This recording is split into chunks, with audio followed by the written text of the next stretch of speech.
Well, thank you, Hutz. That was a very, very kind and generous introduction. And it really is an honor to be a part of the Turning Point Academy conference. I am thrilled with what Turning Point Academy is doing, seeking to build a network of like-minded schools to help young people have a clear biblical worldview on the issues of our day.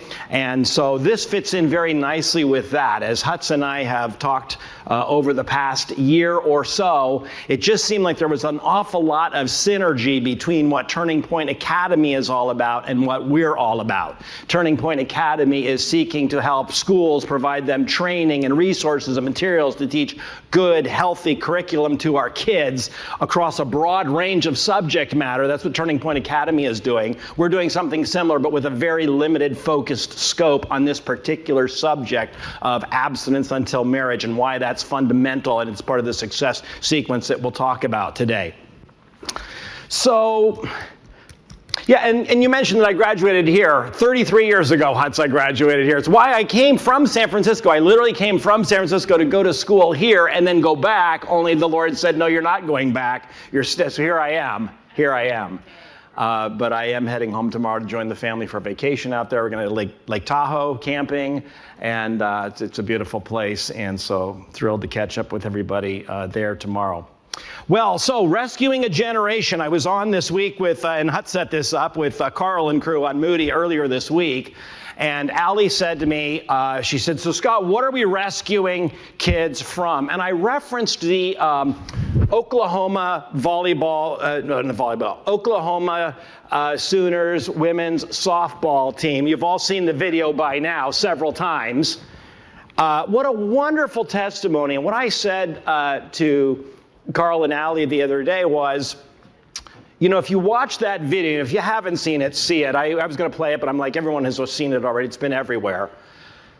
But it's a 3-minute clip, anyway, of the girls giving a press conference. And I said to them isn't that what we want?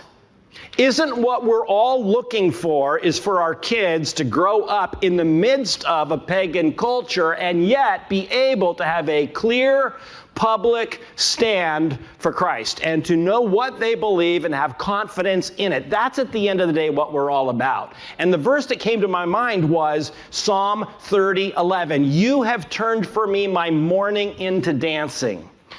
You hear stories today about kids and teen depression and mental illness and suicide, and why wouldn't they be struggling, right? With all of the horrible things that are sort of pressing down on them. It is to me a generation of mourning, and I think of that verse in Psalm 30:11. You have turned for me my mourning into dancing. I think what we want is to lift kids up out of a culture of mourning into the joy of the Lord. To turn mourning into dancing. We want our kids to dance. We want them to have the joy of the Lord. We want them, like those girls, to be very clear and confident about who they are and what they believe because they're rooted and grounded in Christ. Let me do, just before I jump into success sequence, I want to give just a real quick little biblical background here, and because I just want to set the table. If I can take just a few moments to set the table, because most of what I will do today is our Success Sequence program, which is actually our public school program. I'll say more about that. But most of our work actually is in public schools. And I'm going to show you how we talk that through and explain that, because we do have programs for secular schools, government schools, public schools, and Christian schools and churches. And I'll give a little bit of the distinctions there. But the verse that really comes to my mind as I think about all of this is Deuteronomy 6 and 7, where they are camped on the banks of the Jordan in Deuteronomy. And Moses says to the people, these words that I command you today shall be on your heart. You shall teach them diligently to your children. You shall talk of them when you sit in your house, when you walk by the way, when you lie down, and when you rise. What words is he talking about? These words that I command you today shall be on your heart. What words is he talking about? He's talking about Deuteronomy 5. This is Deuteronomy 6, which follows Deuteronomy 5. Deuteronomy 5 is the law. He's giving the law in Deuteronomy chapter 5. And you say, well, now hold on a minute. Didn't we already do the law in Exodus 20? Yes. And now we're doing it again. Deuteronomy, duonamos, second law. That's the point of the book, is we're going to go over this again because the first generation failed. And one of the saddest verses in the Bible is Judges 2:10. I'll get to that in a moment. But first, they're camped on the banks of the Jordan. And what Moses is saying is, before you cross over the Jordan into Paganville, you better make sure that you ground your kids in the Word of God. Because if you don't, you're going to cross over the Jordan, you're going to lose them. And at the end of the book of Judges, look at what we read. And this is Joshua and all that generation also were gathered to their fathers, and there arose another generation after them who did not know the Lord or the work that he had done. For to me, one of the most saddest verses in the Bible. You were the second generation. First generation failed. Deuteronomy, we're going to do this again. Second generation, you're going to cross over the Jordan, go into the land. Make sure that you root your kids in the Word of God, because if you don't, you're going to lose them in a pagan culture. And guess what happened? They lost their kids. And so we want to make sure that doesn't happen for us. I, like many of you, have a prayer list where I'm praying for people and friends and pastors that I know. And it strikes me that most of the people that I pray for, I'm praying for their kids. And I'm very concerned about this generation. We want to lift them up, and we want to help them. We want to encourage them. We want to equip them to be confident in who they are in the Lord. And we want to not do what this generation failed to do. Now think about this. When Moses says, teach them these things, Deuteronomy 5, the 10 Commandments, those things that they're supposed to teach at the dinner table include this one. Right? In other words, Moses is saying, make sure your kids know that adultery is harmful. Harmful to you, harmful to your spouse, harmful to culture. Put another way, marriage is sacred. Marriage is beautiful. Marriage is the cornerstone of culture. And when that breaks, everything breaks. And so what you find is rooted deeply in Scripture is a passion for fidelity. And we need to help our young kids understand these things. We as parents have a responsibility to teach our kids well and to help them understand that marriage is good and healthy and beneficial for you, for your spouse, for your children, for your culture, for your community. It's a good thing. Why not commit adultery? Because it breaks everything down. It breaks things apart. It violates the sacred union. We need to teach these things to our kids. All right, so that's just by introduction, just setting the table. What do we mean by rescuing a generation? We want to help our kids learn these things. I think one of the reasons that we're in the fix that we're in today culturally is that we have assumed too much. We haven't actually done the hard work of clearly and effectively helping our kids, holding our kids by the hand and walking them through these things. I think that's really important. So I'm going to talk a little bit about the success. But before we get to the success sequence, how did I get into this? People always ask me, how did you get into this? Well, I said I came out here from San Francisco to go to school, and I was going to go back, but while I was here as a senior at Trinity, the church I was attending in Prospect Heights said, we want you to stay and be our pastor. And I was like, no, I'm going home. I'm going home. I didn't go home. And I stayed, and I was a pastor there. And as a pastor, I kept seeing all of these issues: teen pregnancy and abortion and cohabitation and divorce and family breakdown and poverty. And these are the kinds of things that were coming into my office in my church. And I just realized as I was doing counseling with so many people that there was a common thread. For example, I remember as a pastor when this single mom brought her 16-year-old girl in to see me, 16-year-old girl pregnant on her way to have an abortion. Well, before we do that, I want to take you to see Pastor Phelps. So there they are in my office. Mom and pregnant 16-year-old girl wants to have an abortion. And I said to this girl, you know what would be wonderful? We have a couple in our church. They're not able to have children. They've been trying and they can't, so they're trying to adopt. I don't know if you know, but it's not easy to adopt a baby. And they had been trying for years. They filled out all the paperwork, paid the money, been to the classes, done the background check. They've done everything. No baby. And so I said to this girl, would you be willing to consider, rather than going through with an abortion, would you be willing to consider something called an open adoption? You'll be able to see the baby, meet the parents, make sure you're comfortable with everything. And she agreed to do that. And this couple from our church that was not able to have children was now able to have a baby. And it was a beautiful story. We had a very emotional send-off for them from our church because they felt like they went over to Wheaton, and it was just a beautiful story. A year later, this same girl, back in my office, 17 years old, pregnant again, and now off to the abortion clinic she goes. And I just remember thinking, oh my goodness, is the best I can do to sit here at my pastor desk waiting for people to bring their problems to me, and I'm going to spend my life trying to help them, untangle the knot? And so many of these issues all had the common thread. As I kept pulling on the thread, it all kept leading to sexual activity outside the context of marriage.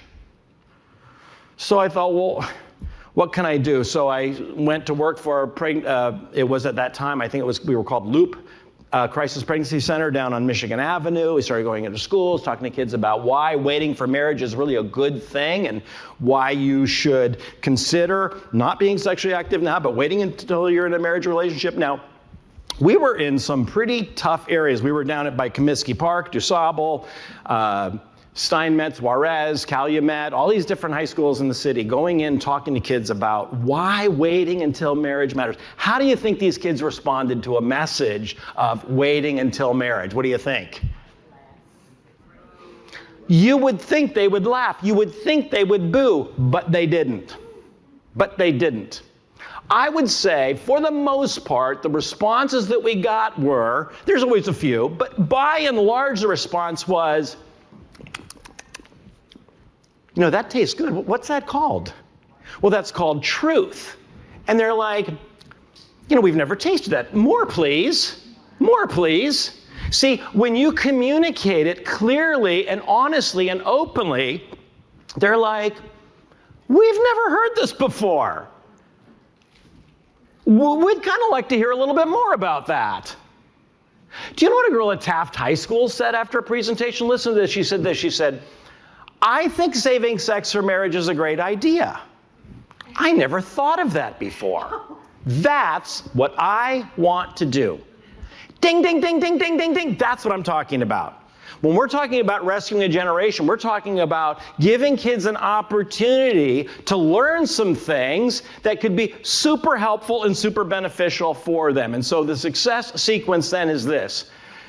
Success sequence teaches youth the optimal pathway for future success with a clear emphasis on the objective benefits of reserving all sexual activity and childbearing for marriage. I'll get more into the details about what that is, but that's just a simple statement about what it is that we're talking about. Now, think about this. Do our kids see much of the media these days? Are they seeing media? Researchers tell us that kids are exposed to about 9 hours of media per day. I think they're underestimating it. I think it's more like 25.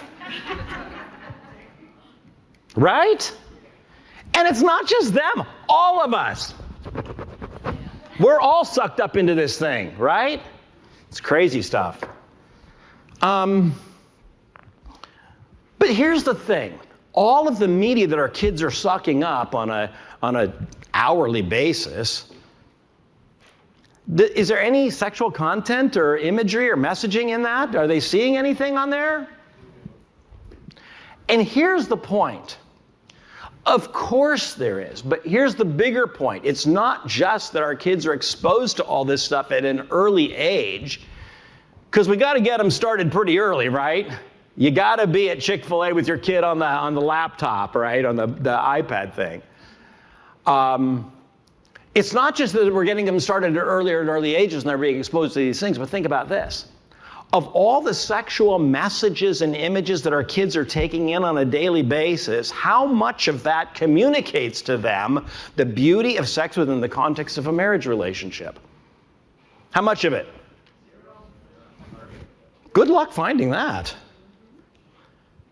In other words, everything that they're seeing is contrary to a healthy picture of sex within the context of a marriage relationship. Because sex isn't a bad thing. God created it, right? It's not a bad thing. But the world has corrupted it such that kids only see distorted images and they have no context. It's just body parts and they have no context to understand how that's all supposed to go together to form a marriage and a family that's healthy and good and wonderful. And tell me this, where do kids today learn that? That sex within the context of marriage is good and healthy and beautiful and wonderful. Tell me where they're learning that today. Where? Their family? In their family, hopefully. Where else? Where do kids learn that today? That sex should be reserved for the context of marriage, and that is a good, healthy thing. Church. Yeah.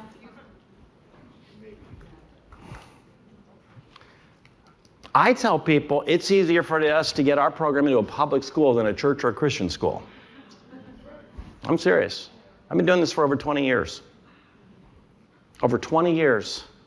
And I can get into a public school faster than I get into a church or a Christian school. So I'm thrilled you're here today. Hutz, thank you. And who are you people anyway that you would it's a weekday today. What are you doing here? Oh, I know what I'll do. I'll go hear this guy talk about abstinence for 3 hours.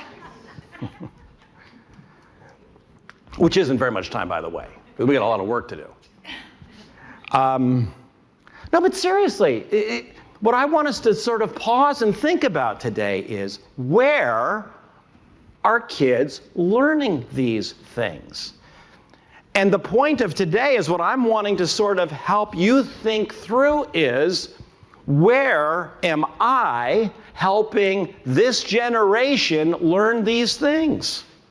Are you at a church? Are you at a Christian school? Are you at a public school? Are you at home? Where can you help your young people and the young people that you have influence with understand these things? That's what it's all about. Now, think about this. Gramsci's long march into the institutions has turned out to be rather prophetic, right? Because if you think about the influence on our kids, it's everywhere. They've got a full court press pushing down on them. It's in the media, it's in the educational establishment, the corporations, the medical community, the government, and unfortunately even the church. And what I mean by that is unhelpful messaging for our kids. Unhelpful messaging for our kids. And these institutions are largely failing us. And so we have to do our part to help our kids learn these things. I could spend all day talking about this. I'm not going to. Our time is too valuable, seriously. I'm just going to mention a few things here briefly about the problem of sex education as being at really the root of what ails us today, that all of the sexual dysfunction that we're seeing in our culture is starting in our classrooms. What most people don't understand is that Planned Parenthood is not only the largest provider of abortions in America, they are the largest provider of sex education in America as well. Let that sink in. That's who's teaching our kids. And so our entire program is designed to supplant and uproot that, to provide an alternative. This program the Success Sequence program, is not a sex education program. It is an abstinence education program, which is the corollary to, the opposite of, the answer to what ails us, okay? That is to teach kids what is a healthy view of sex, marriage, and family. And these are the kinds of things, these are the kinds of emails that I get. That I should come attend these sex education seminars to learn how to teach gender-inclusive sex education and pornography, how to teach pornography as literature. These are the kinds of things that, we have to deal with. Chicago Public Schools, and then this I'll just mention before pressing on. So the National Sex Education Standards, for those of you here in Illinois, This is what your state legislature thought was so fabulous. We need to make sure schools throughout Illinois are following the national sex education standards, which were developed not by any governmental entity, as though that would be a good thing, but really it's by a handful of radical groups that are pushing sex ed, Planned Parenthood and their ilk, essentially. And so these are the kinds of topics in the national sex ed standards that the state of Illinois said, you know, this is what we need to make sure our kids are learning in K through 12. Let's make sure that we get all of these things in when we're teaching kids in grades K through 12.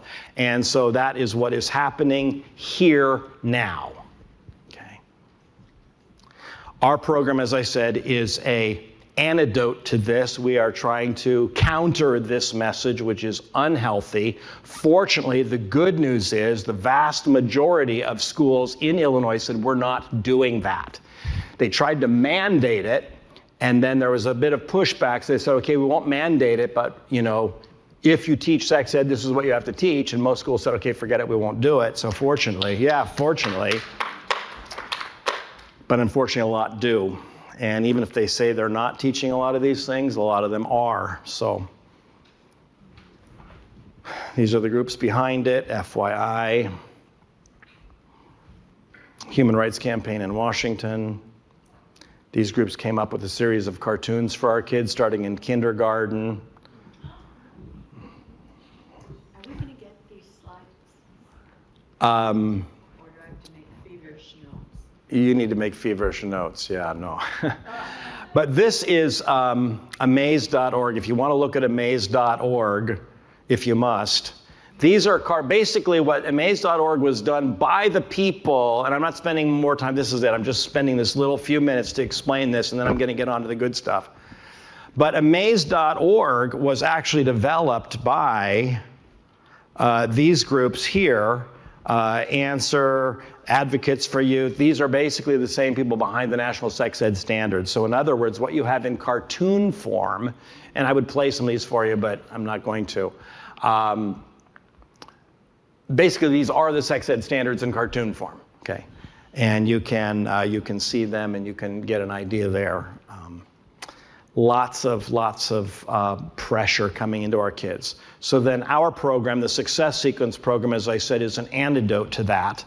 It's a series of educational supplements for 4 grade levels. It's an alternative to the media messaging. It's a clear message on abstinence until marriage. We've now reached about 2 million teens around the country. Now, this is our public school sequence program. We also have a program for Christian schools and churches, which is different because this program is going to have a biblical context and scripture in it. It's going to follow the life of Joseph. I'll say more at the end if we have time, which we won't, but I'll try. But we have 2 different programs, because we live in America where we have free speech, which means you can't say certain things.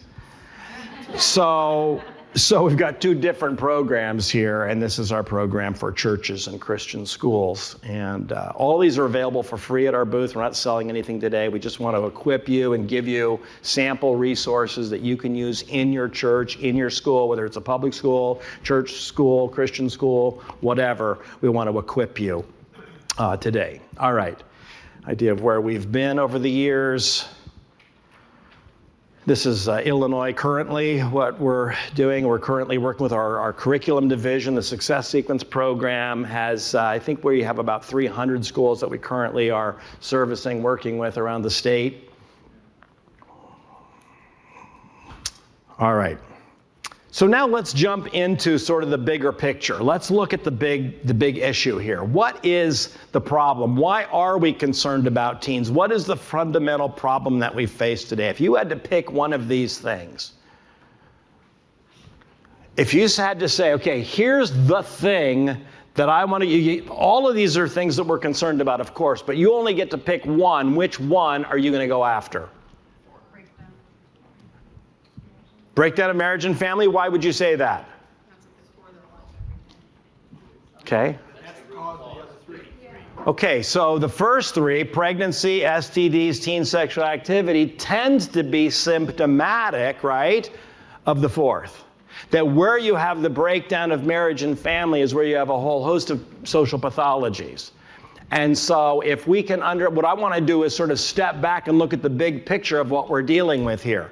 I don't want to spend my life chasing symptoms. We're not going to chase teen pregnancy. We're not going to chase teen STDs. We're not going to we want to understand fundamentally what's at issue here. And what's at issue is the breakdown of marriage and family. We understand that. Glenn Stanton is on our board. He's at Focus on the Family. He wrote a fantastic book called Why Marriage Matters. Glenn says it this way: of all the social problems facing American civilization, the decline of marriage and the breakup of the family is unquestionably our most pressing problem. Its impact is widespread and comprehensively destructive. Agree, disagree? In fact, he goes so far, this is his book here, he goes so far to say at the end of the book, in his conclusion, I want you to hear the conclusion of his book, and Glenn's a researcher. He's just looking at the data and saying, here's what we find. We find that the breakup of the family is widespread and comprehensively destructive. And listen to what he says at the conclusion of his book as he's doing the research and compiling the data and laying it all out here for us clearly. Here's what he says. What is so grievous about the current state of the family in America is not that our nation is missing out on all the inestimable benefits of marriage. Certainly that is tragic, worse than we can imagine. As we have seen, because marriage is in steep decline, more adults are living shorter, less healthy lives. They are less happy, suffering from greater amounts and degrees of mental illness, and finding less fulfillment in their sexual lives. By these measures, life is good for fewer adults. Similarly, more children are growing up with serious emotional, physical, and intellectual handicaps. They are less secure, do more poorly in school, have more trouble with the law, engage in riskier sexual behaviors, conceive more babies, and their relationships with their parents are worse than they have ever been. By these measures, the prospects for a good life are dimmer for more children than at any other time in America. The collection of research in this book has served to demonstrate how all of these personal and societal pathologies can be placed at the feet of the slow, systematic death of marriage in our culture. Slow death. This is what is so grievous about the current state of marriage in America. The death of marriage is not some natural disaster beyond our control that has come upon us suddenly.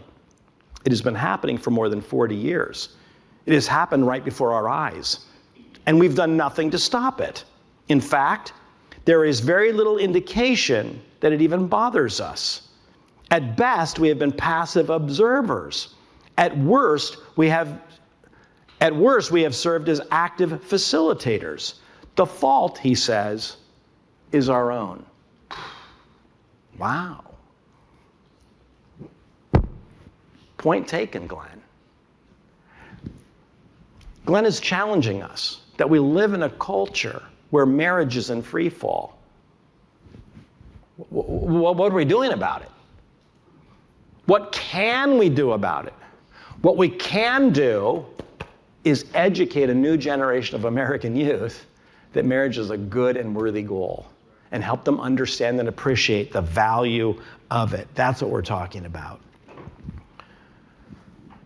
Yes, of course, we're concerned about teen pregnancy and STDs, but we need to look at the larger picture. Maggie Gallagher says there is scarcity of dollar the state and federal government spends on social programs that is not driven in large part by family fragmentation.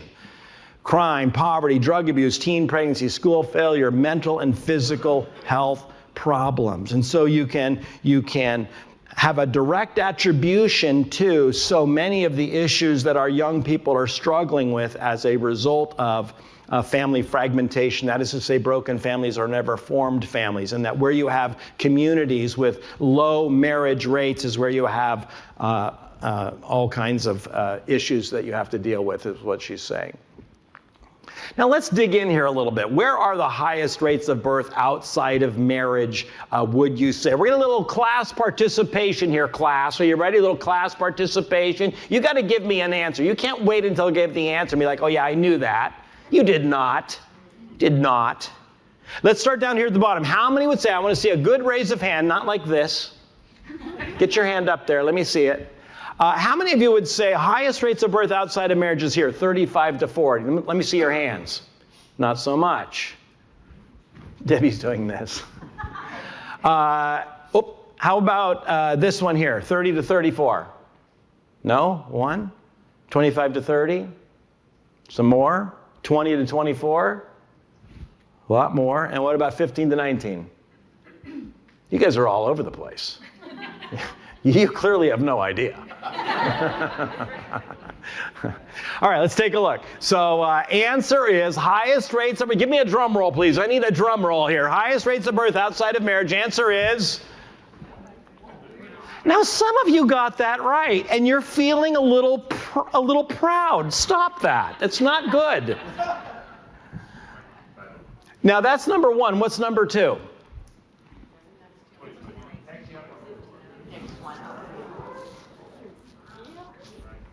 Number three?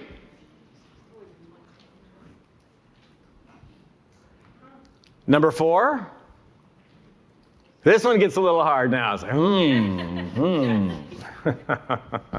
Answer is? Now, what about number five? Does anybody have a guess for number five? Surprising? Are you surprised by that? Of course. Of course, that's why I do this little dog and pony show. Because it's not what we expect. It's not what we think, right? And I'm trying to, look, I wouldn't know this if I didn't do this for a living, but I do this for a living, so I do know this. But these are the kinds of things that are important for us to be aware of. Here's the data from National Center for Vital Statistics, most recent data. And you can see we just said number 1, 2, 3, 4, and 5. And look at how much lower 5 is even over here. Now, when I say teen pregnancy, do you think college girls or high school girls? If I'm talking about teen pregnancy, does your brain go, oh, college girls or high school girls? We always think high school girls. And yet, 15 to 19 is going to include 18 and 19 years old college-age girls. So let's zoom in on this. And when we zoom in on this, what are we going to find? Where's the bigger issue? High school girls or college girls? Of course. Of course. By a large margin. Now, if you compare the high schoolers with everybody 18 and above, so adults basically, look at what you get. Wow. Wow. Now, we're concerned about teens, of course, because they're teens. And yet, there's a bigger beast here. There's something bigger that we need to understand. And so that's what we want to take a look at. Now, talking about teen pregnancy, how are we doing with teen pregnancy anyway in America? Is teen pregnancy on the increase, the decrease, staying the same? How are the kids doing? It's decreasing? Teen pregnancies are decreasing. A little bit or a lot? Are you talking in that slide births, or are the teens having abortions, or this is births? Good question. Next slide is going to get, you're one slide ahead of me. No, because a lot of times, and the question being asked is, well, what about abortions? Because we tend to think, well, it's low because abortions are high. But no, look at this. First of all, teen pregnancies, births, and abortions are all in dramatic decline and have been for 3 decades. Now, this only goes to 17 because to get these 3 metrics together, that's as far as I could go. I think there's some new data out. I got to update that slide a little bit. But generally, the trend isn't going to change. In fact, it's lower. But the trend is clear. And here's my point. Did you know coming in here today that teen pregnancies, births, and abortions were at an all-time recorded low in the United States? And have been dropping dramatically for years? Now, there's only so much data I can fit on a slide, but I should probably make a slide that goes back further because 1990 represents kind of a plateau. There's a long plateau here. It's not like it kind of plateaus out here and then it suddenly starts to drop quite a bit.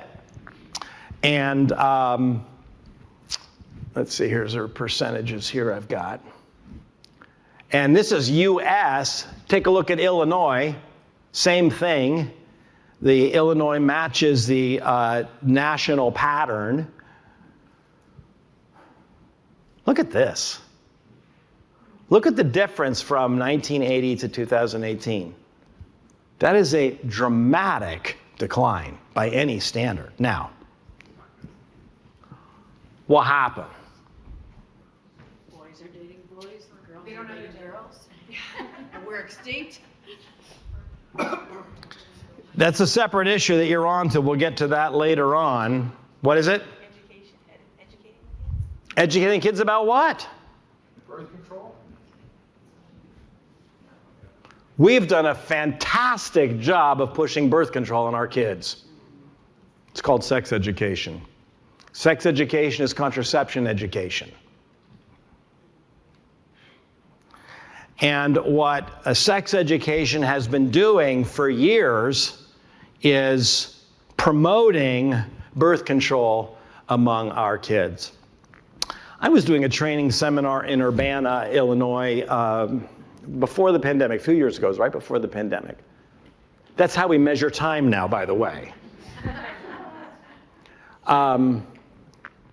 Before the pandemic, in that America, I was down in Urbana, Illinois, and I was doing a training, and one of the ladies at my training seminar raised her hand, and she said, yeah, about 3/4 of my girls are on LARC. They've got long-acting reversible contraception. They've got the bars or the patch or the shot in their arm. I said, hold on, excuse me, back up, talk to me. 3/4 of your girls? Are you talking middle school girls, high school? She says, both. I have them all combined.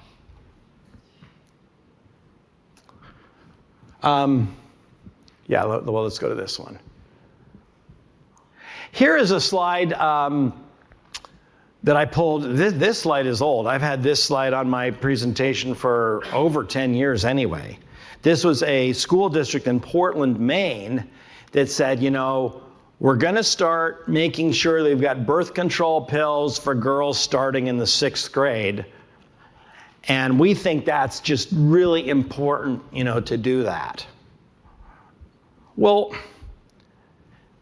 are we helping these kids? Are we solving a problem or facilitating a problem? Facilitating. See, and so I'm not so sure that although births are down among teens, yay, that's good, but at what cost? What's happening? What's going on here? Here is, this is more recent, 2021.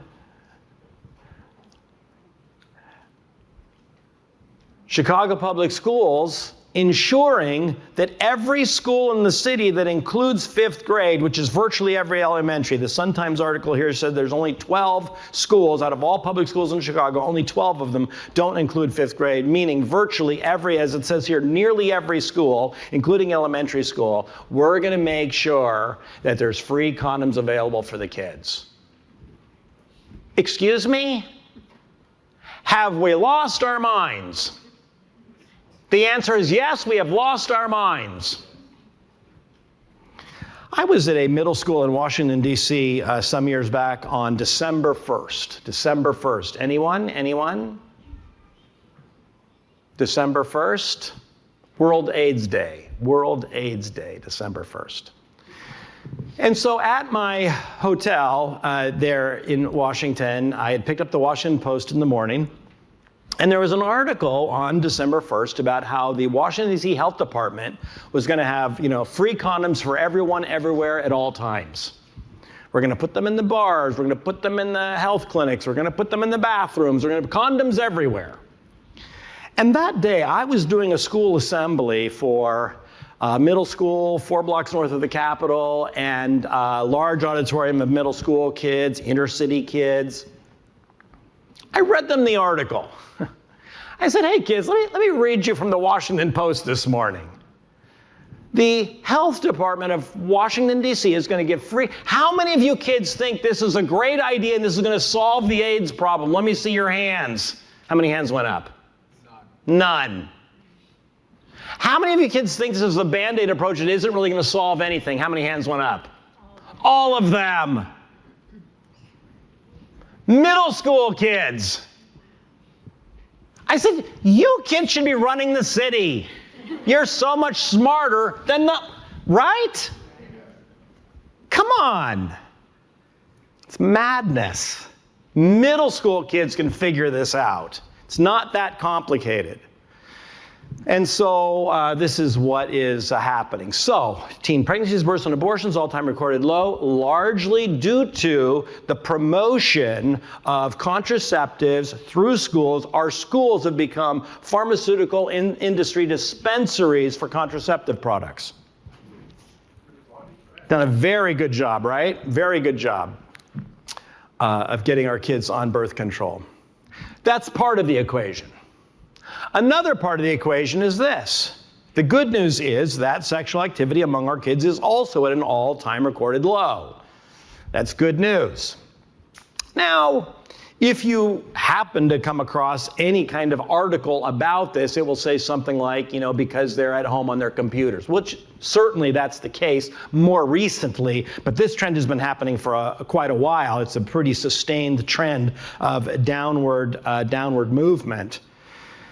And for whatever reason, sexual activity is dropping among high school students. Here's the actual CDC data. This is from the Centers for Disease Control, and it's this one here, 21%, meaning, so coming back over here.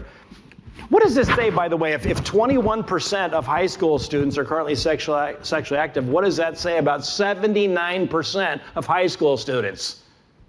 They're not doing it. And here's my point.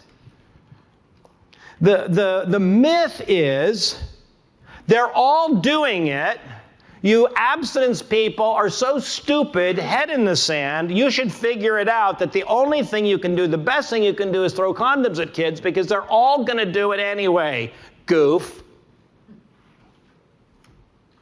And the image, if I could communicate it this way, the image of what I do for a living is, you're gonna go into the classroom and you're gonna stand in front of a freight train and you're gonna be like, stop it, abstinence, stop it, stop the sex.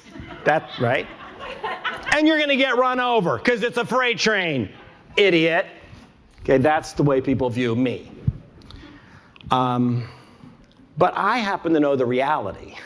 The reality is that most kids in that class are not sexually active, most are abstinent, and most are looking for some guidance and encouragement along that way.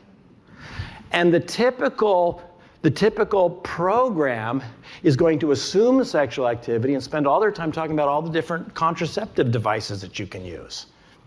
It's unhelpful. And Carl on the radio the other morning, he asked me, he said, has it changed recently? And I would say dramatically. And the way I said it was, I felt like, pre-pandemic, we had issues about this kind of thing that I'm talking about. But then it feels to me like the pandemic happened, we all took a nap, and then we all woke up, and all of a sudden everything was different. And now we've got all this gender ideology and gender identity, and trans, and all of this. It's just like, didn't it just sort of all of a sudden everywhere? And so there's just so much out there, and all of this is growing up out of sex education, which is why we want to provide kids with a alternative to that messaging, and they tend to respond to it very, very well. All right, well, let's get to the key data set that I want us to examine before the break, and I'm going to break on the hour, hopefully every hour, because we need to do that, take a little break. But we'll only take a break if you promise me to take a little break and then come right back. Okay. Now, this data set, to me, is the most significant of the various data sets that we will examine. Because I don't know about you, but this is a pretty dramatic picture of what has happened in the United States in my lifetime, actually. In 1960, 1 in 20 children were born outside the context of a marriage relationship. By 2000, that had gone all the way up to 1 in 3. And the question is, where's it going? Where's it going? How much higher can it go? We already have 40% of American children born outside the context of a marriage relationship. And so we just have to look at that and say, well, what in the world is going on? Now, I don't know about you. I'm not like a super smart person, but even I can look at this and go, okay, 1960, 1970, something seems to happen right about, I don't know, there. What happened in the 60s? What happened? What we just had, 1969, we just had the anniversary, 2019 was a 50th anniversary of Woodstock. Sex and drugs and rock and roll, right? And it was called the Sexual Revolution. I grew up in San Francisco, not far from the Haight-Ashbury District, West Coast Ground Zero Sexual Revolution in the 60s. And so you look at that and you say, wow, something clearly happened. It was a sexual revolution. And what the sexual revolution basically said is, well, the mantra was free love. What did that mean? What did free love mean? What was that a reference to? What is it? No marriage. You're free from the constraints of marriage. You don't have to be married. You can get yourself some contraception, have sex with a whole bunch of people, and smoke dope while you're at it. It'll be fabulous. How's that worked out? The sexual revolution has led to the breakdown of marriage and has contributed to so much of what we're dealing with today. Now, that's not me, that's the smart people. Listen to Brad Wilcox, a researcher at the University of Virginia. He says, over the course of the last 40 years, more children have been born and reared outside of a married home, at least in part because the sexual revolution undercut the norm of premarital sexual abstinence. Most scholars who have studied the nation's recent retreat from marriage over the last 4 decades agree that the sexual revolution played an important role in fueling this retreat. Now listen to who he quotes. Dr. George Akerlof, a Nobel Prize-winning economist at the University of California, Berkeley, married, by the way, to Janet Yellen, Treasury Secretary. George Akerlof, a Nobel Prize-winning economist at the University of California. That's not a right-wing think tank, by the way. Akerlof argues that the sexual revolution, aided in part by widespread contraception, fueled a dramatic increase in premarital sex and reduced the normative imperative that men should take responsibility for the children that they help bring into the world by marrying. These two developments in turn led to dramatic increases in non-marital childbearing. So here's a Cal Berkeley Nobel Prize economist saying that the sexual revolution is at the heart of the problem of the graph that is in front of you. And I would certainly agree with that. But now here's the question. Well, first of all, he talks about social norms, the social norm of premarital abstinence. If you look over here, 40s, 50s, and 60s, did people have sex outside of marriage out here in the 40s, 50s, and 60s? Yeah. They did, but what? They got married. Or they got married if they were pregnant, they kept it on the down low. You weren't all out and proud about it. It wasn't on TV. If you turned on TV, what did you see? I Love Lucy, Dick Van Dyke, Leave It to Beaver. Separate beds. Now, why do these people have separate beds? They have some issues? What was the TV company, what were they communicating about sex? That sex is bad or that sex is private? So prior to the sexual revolution, sex was seen as something that is private, if not sacred, and I can see the cameraman, in the 1960s be like, you want me to do what? You want me to take the camera in the bedroom? You want me to film them taking off their clothes? You want me to, what's that? You want me to film them getting into bed? You want me to film them doing it? Like, what? You see, the world of television when I was growing up was very respectful. You saw intact nuclear families. It was modest. And then you have the sexual revolution. And now I tell kids, In my lifetime, I've seen it go from married people in separate beds to today where nobody's married and everybody's in the bed. Right? Yeah. Nobody's married. And any sex that you see in the media is not married sex, because that would be weird. Right? I mean, it's just, the whole thing is just so messed up.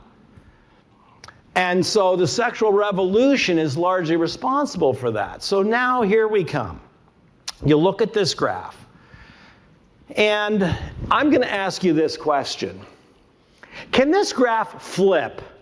Can we turn it around? Can we come back down the mountain? Can we see a dramatic reduction in non-marital childbearing? Meaning, can we restore the family in America?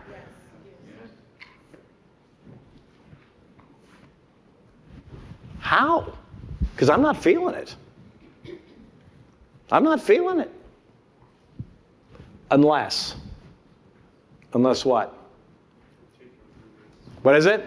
Unless we take up our responsibility for schooling your children. Thank you.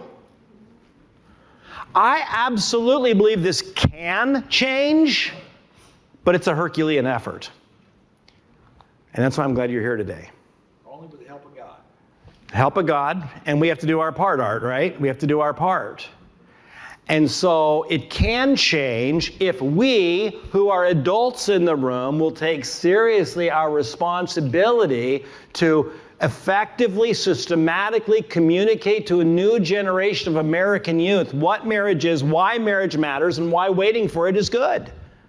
That's what we have to do. That's what this mission is all about. That's what the success sequence is all about. We are working to train up a new generation of young people to appreciate and understand the beauty and the value of marriage and family. Charlie, I was listening to Charlie's radio show the other day, which is one of the best things on radio, by the way, I think, the Charlie Kirk Show.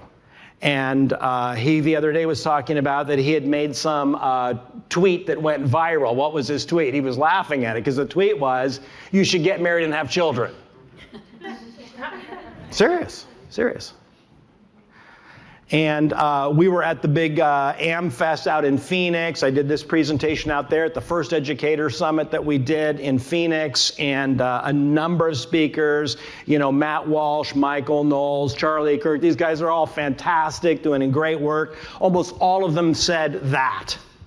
They said that. We need to help our young people. Young people need to get married and have children.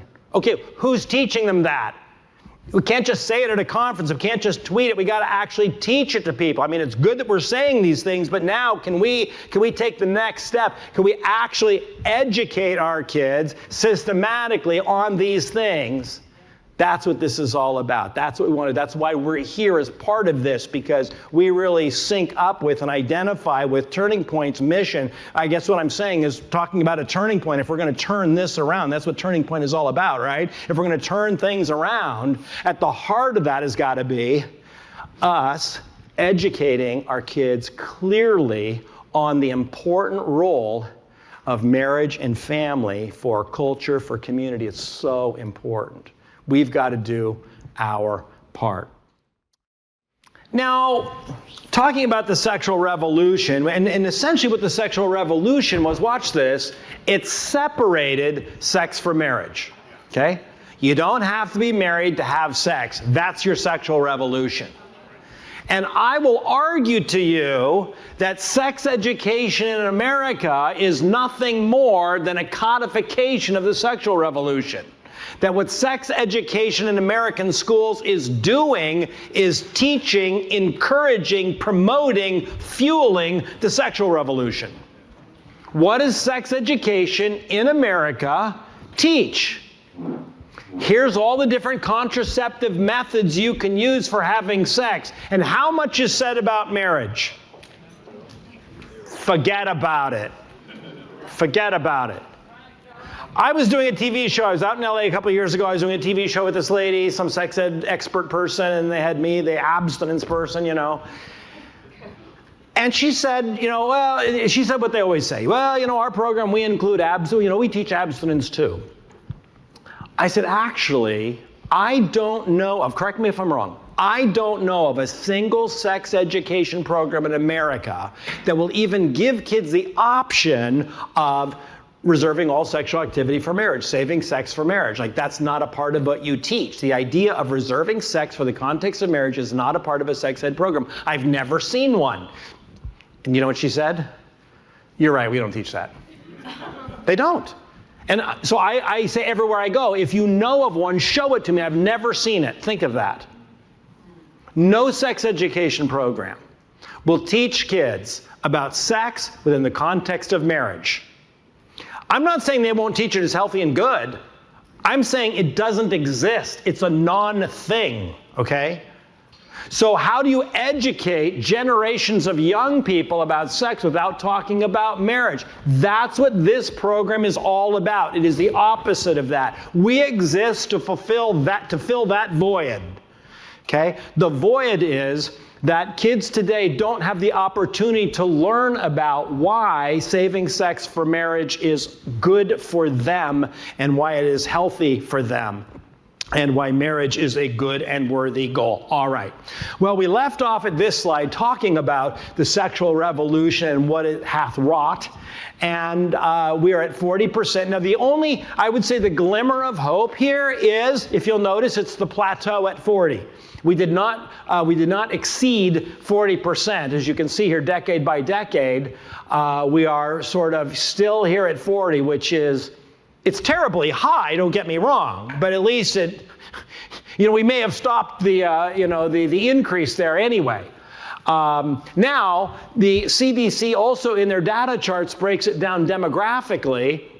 And you will see that we said that soon one in two American children, that is to say over 50%, will be raised or born into a non-married home. We're at 40% now, and we're saying, isn't it going to go to 50% soon? Well, that's already the case in the Hispanic community. In the Black community, it's already 2/3 to 3/4% of children in the Black community are born outside the context of marriage. And this is an issue to be dealt with. And so I have the opportunity to speak in all different types of contexts. And when I taught my Quest program on the south side of Chicago, I piloted it at a Chicago public school, middle school down by Midway Airport. And I have in the book, I have this same graph is in the book. And it is called Facing the Challenge, percentage of children born to unmarried women. Now, I'm going into an all-black school on the south side of Chicago to teach these things. What do I know walking in the door that is going to present a challenge for me? They're part of statistics. I know statistically that the majority of the kids that I'm talking to don't have what I'm saying is fabulous. And so that gives me pause. It gives me pause. Because what's my concern?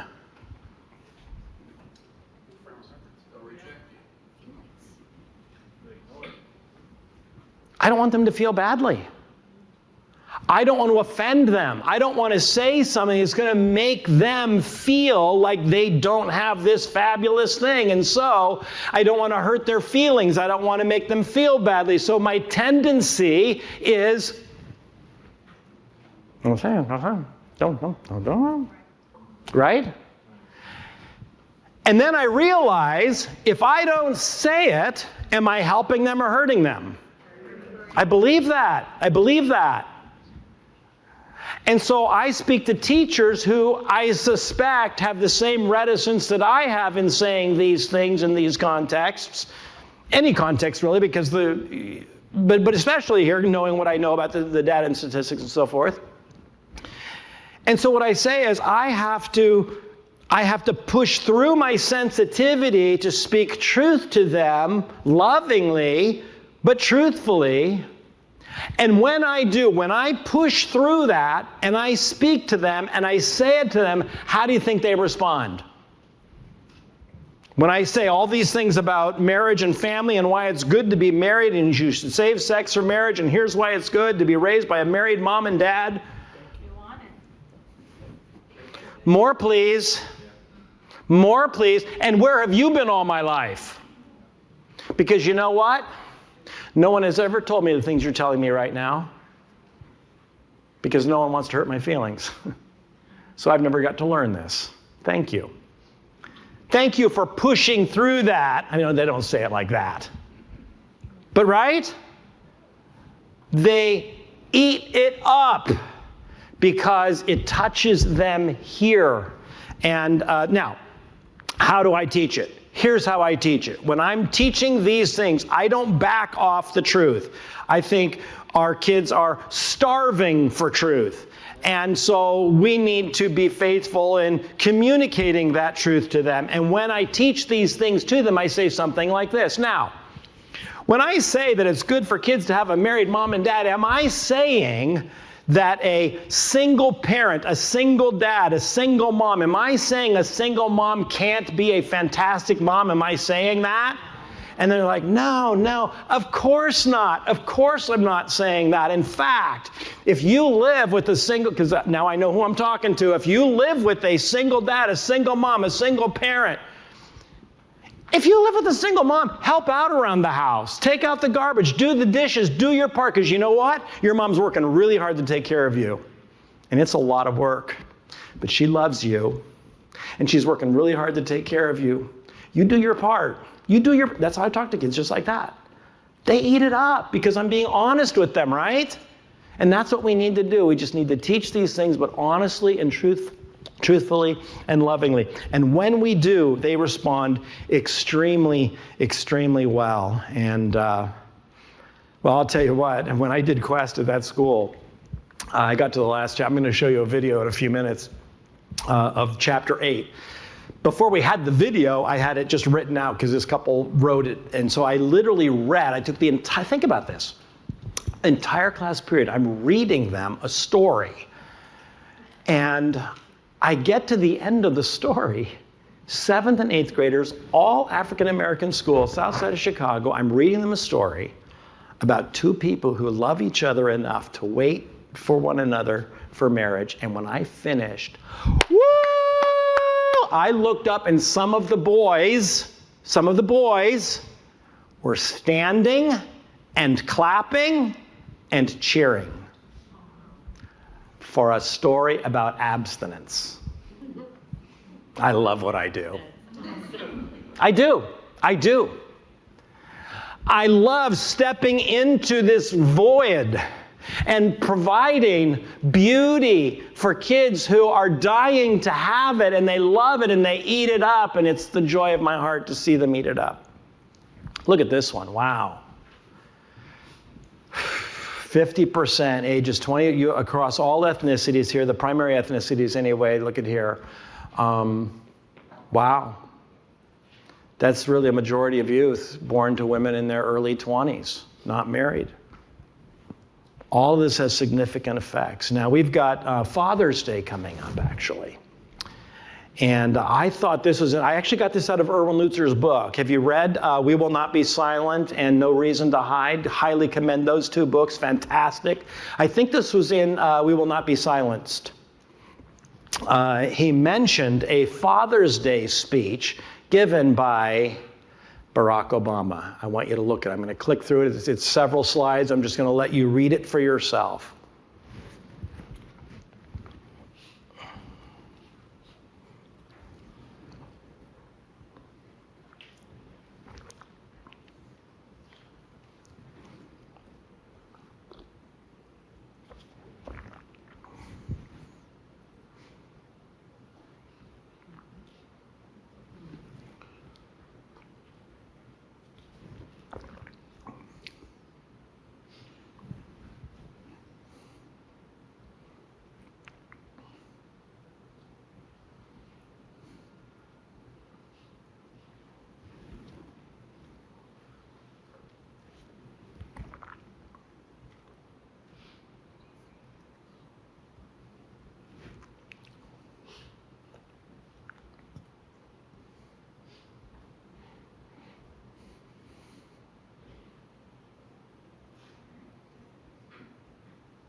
Isn't that all we're saying?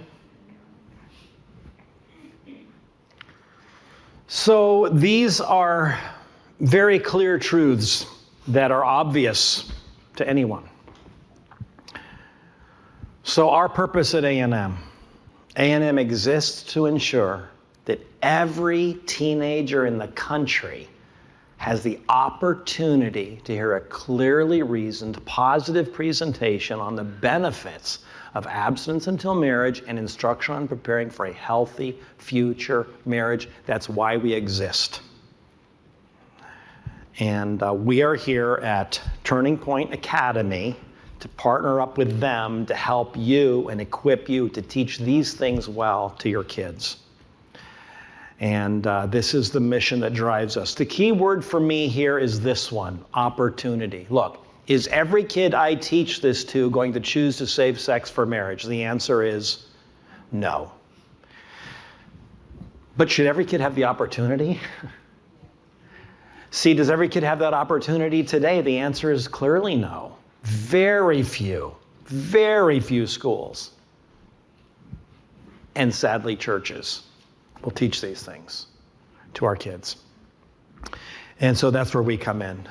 We want to equip you and help you to do just that. All right, I mentioned the story at the end of Quest. And all of our books have true stories of real people. These are the actual people in the video I'm going to show you right now. They're friends from church, and I took their story, put it in the book, and we filmed them telling their story. It's about a 4 or 5 minute video I'm going to show you.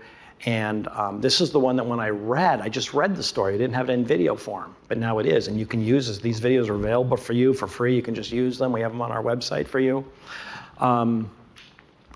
The kids were just like cheering like crazy. And what I want you to see is there's no contraception, there's no abortion, there's no sexually transmitted disease. It's just a love story. We need to lift up. And you were sharing with me at the break, we need to model. Of course we do. Of course we need to model this better. But we also need to lift up clear messages to our kids on these things. I've seen a lot of love stories in the movies, and real love is nothing like that. I had dated a couple guys prior, and I had never felt cherished and loved and respected like I wanted to be. And I didn't even really know if that was possible. There was a time where I felt, well, this feeling, this desire that I have, will that ever come true? I started to wonder if I could ever truly be loved for who I was, exactly who I was. I wrote out my heart and my desires for what I wanted in a marriage one day. And I was going to stay true to that. I didn't want to compromise in that. A friend of mine and I were out to coffee, and I had just gotten to the point where I just did not want to date anyone else until I knew that it would be a guy that had all of those qualities I wanted. We sat down and started to talk, and she said, I know the perfect guy for you. He has all of these qualities. And I was kind of like, really? I don't know about that. So I said, well, just give him my email. And sure enough, we started exchanging emails and just taking it real slow. Each time we're talking on the phone, I'm really starting to fall in love with this guy, and I'm really liking him. And I'm seeing more and more of those qualities coming through. It got a little tricky because we were long distance. So we kind of had to figure that out a little bit. And so we did a lot of talking on the phone. One of the first dates, we got out some paint supplies and we just started painting and talking. And we talked for hours about everything. And it was so much fun. Pretty early in our relationship, Eric was super clear about two things. And one of those was that he wasn't going to tell a girl that he loved her until marriage. And the other was that he wasn't going to have physical intimacy in a relationship until he could accept the responsibility of her heart in marriage. And I just felt so respected by that. No guy had ever told me that before. And I just felt so cherished and loved and taken care of as a woman. And it just meant a lot to me. So I'm really falling for this guy. But I was like, you gotta give me something. So he invented a word for me that took the character qualities that he liked about me and put those into a word. And the word is sargetch. It was just a fun word and it meant so much. So we've been dating over a year now and things are just going so well. And so we're on a date and I had planned some things that we were gonna do for this date, but Eric pulls out this gift and inside the gift it says, you're gonna go on a scavenger hunt. And I couldn't really believe it. And so we go on this scavenger hunt and we end up at our friend's house and he opens the door and there are rose petals everywhere.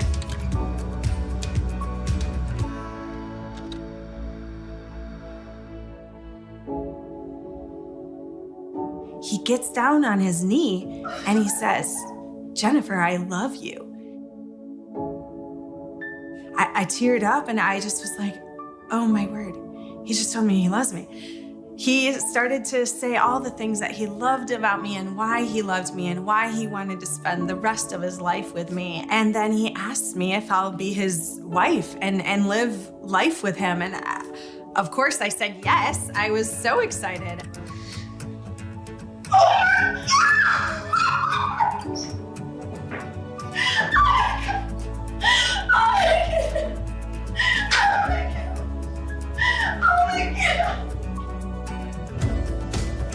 Now, 15 years later, purity has been such a blessing in our life. We have 4 beautiful children, a very happy marriage, and I wouldn't have changed anything in our story.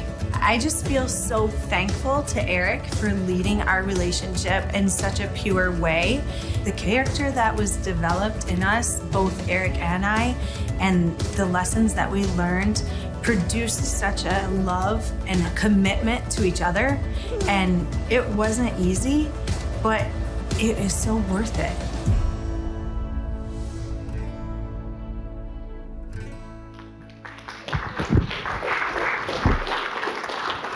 So that is a video that we provide for public schools to use. That is not sex education. That is abstinence education. Lifting up a beautiful picture, honest, 2 people just showing what it looks like. And we think it's important to give kids a vision for what can be. And we think that that's really, really important. According to researchers, marriage is the safest, healthiest place for the rearing of children. This is the next page in our Quest book. And then I have this chart. This was a Wall Street Journal article based on U.S. Census Bureau data, getting to the facts. If you have a piece of scratch paper or something, write down the answers because you'll feel really good about yourself if you get the answers right. This is, are you smarter than an 8th grader? And the question is, what percentage of children are below the poverty line raised by a single parent? What percentage raised by cohabiting parents? And what percentage are below the poverty line raised by married parents? You've got 4 chances to get 3 answers. I originally had 3 answers to get 3 answers, but then I thought I'd make it really hard. So I added 1. So you've got 4 options to get 3 answers. Let's see how you do.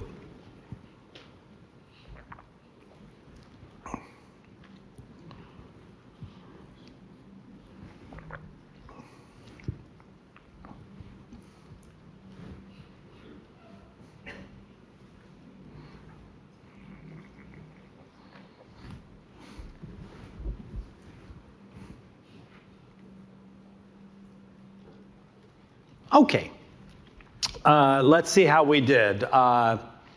What percentage of children living with, raised by a single parent are below the poverty line, in poverty? What would you say?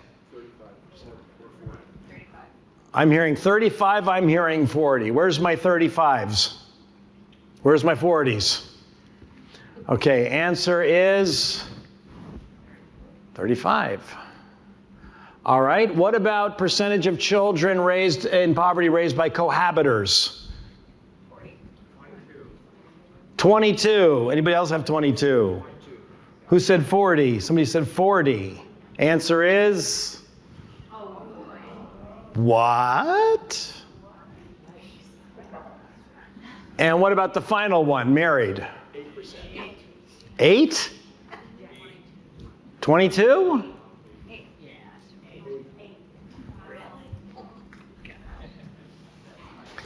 Now look, we could do this all day long, okay? And so why, books like, and we give out at our training seminars to teachers, we've given them Maggie Gallagher and Linda Waite's Case for Marriage, Glenn Stanton's Why Marriage Matters. This one's really good. Glenn Stanton's The Ring Makes All the Difference. This one particularly is a whole book comparing and contrasting data sets between marrieds and cohabitors, which is dramatic, as you can see. And the reason this is important is, look, it's not enough for me to say to kids, it's really important to save sex for marriage, and here's all the reasons why. Because when I say marriage due to the cultural milieu in which they're being raised, I say marriage, but they don't hear marriage. When I say marriage, here's what I think they hear. Marriage/living together. Do you understand what I'm saying? They conflate the two. It's one and the same.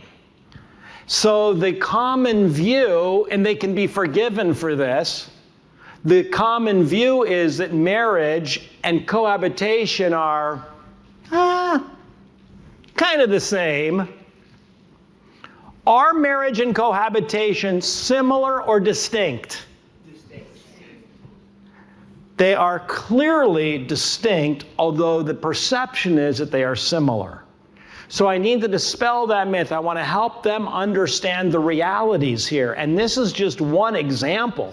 In fact, Maggie, years ago, Glenn and Maggie and I went all over the country doing a seminar called Restoring the Dream.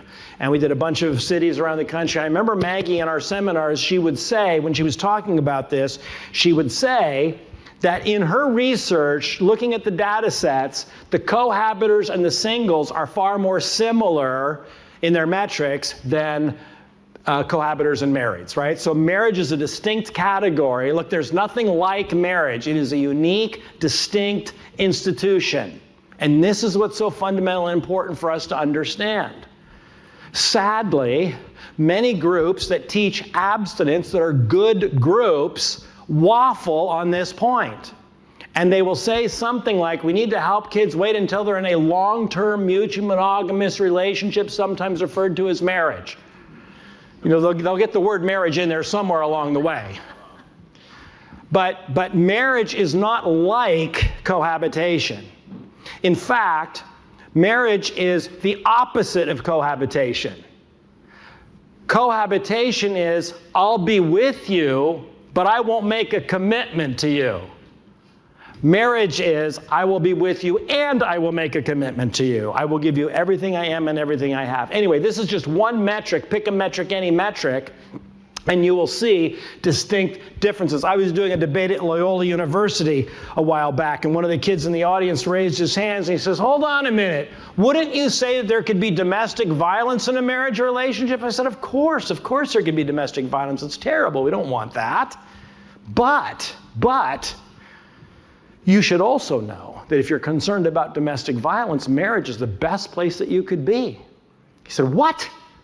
I said, yeah, and I walked over to my bag and I pulled out my Glenn Stanton's Why Marriage Matters, and I opened up to whatever page this was, and I pulled out from the Journal of, here it is, Journal of Family Violence. I didn't know there's a Journal of Family Violence. The most frequently cited relationship for domestic violence was cohabitation, at 48% of the couples living together. The lowest rate of domestic violence was found among married couples. Look, you can go right down the line, case after case after case. And which of these institutions, if you can call cohabitation an institution, which of these living arrangements, I should say, is more durable? Cohabiting or marriage? By far, by far. In which case is there more likely to be infidelity, in cohabiting or marriage? Because that's the point. Look, we have to teach these things to our kids.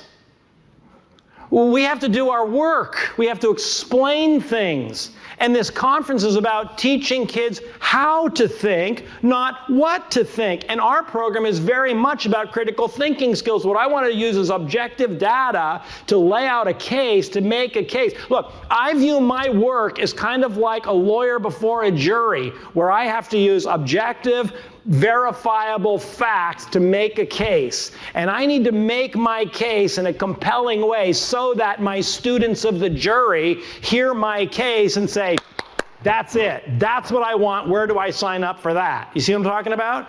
So what I want to do is I want to engage them and help them think things through. I want them to examine the data, examine the evidence, understand the case that I'm making to the point that they say, sign me up for that.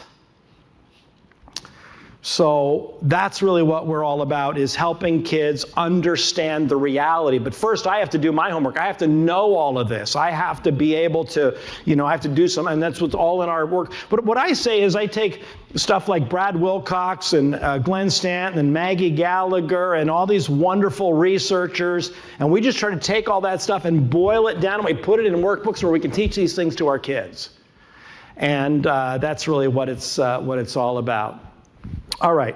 Well, now let me get into that. I've sort of mentioned about the success sequence all day long. Let me get into that a little bit further now. This is a report put out by Brad Wilcox at the University of Virginia, along with his colleague Wendy Wang, on the millennial success sequence.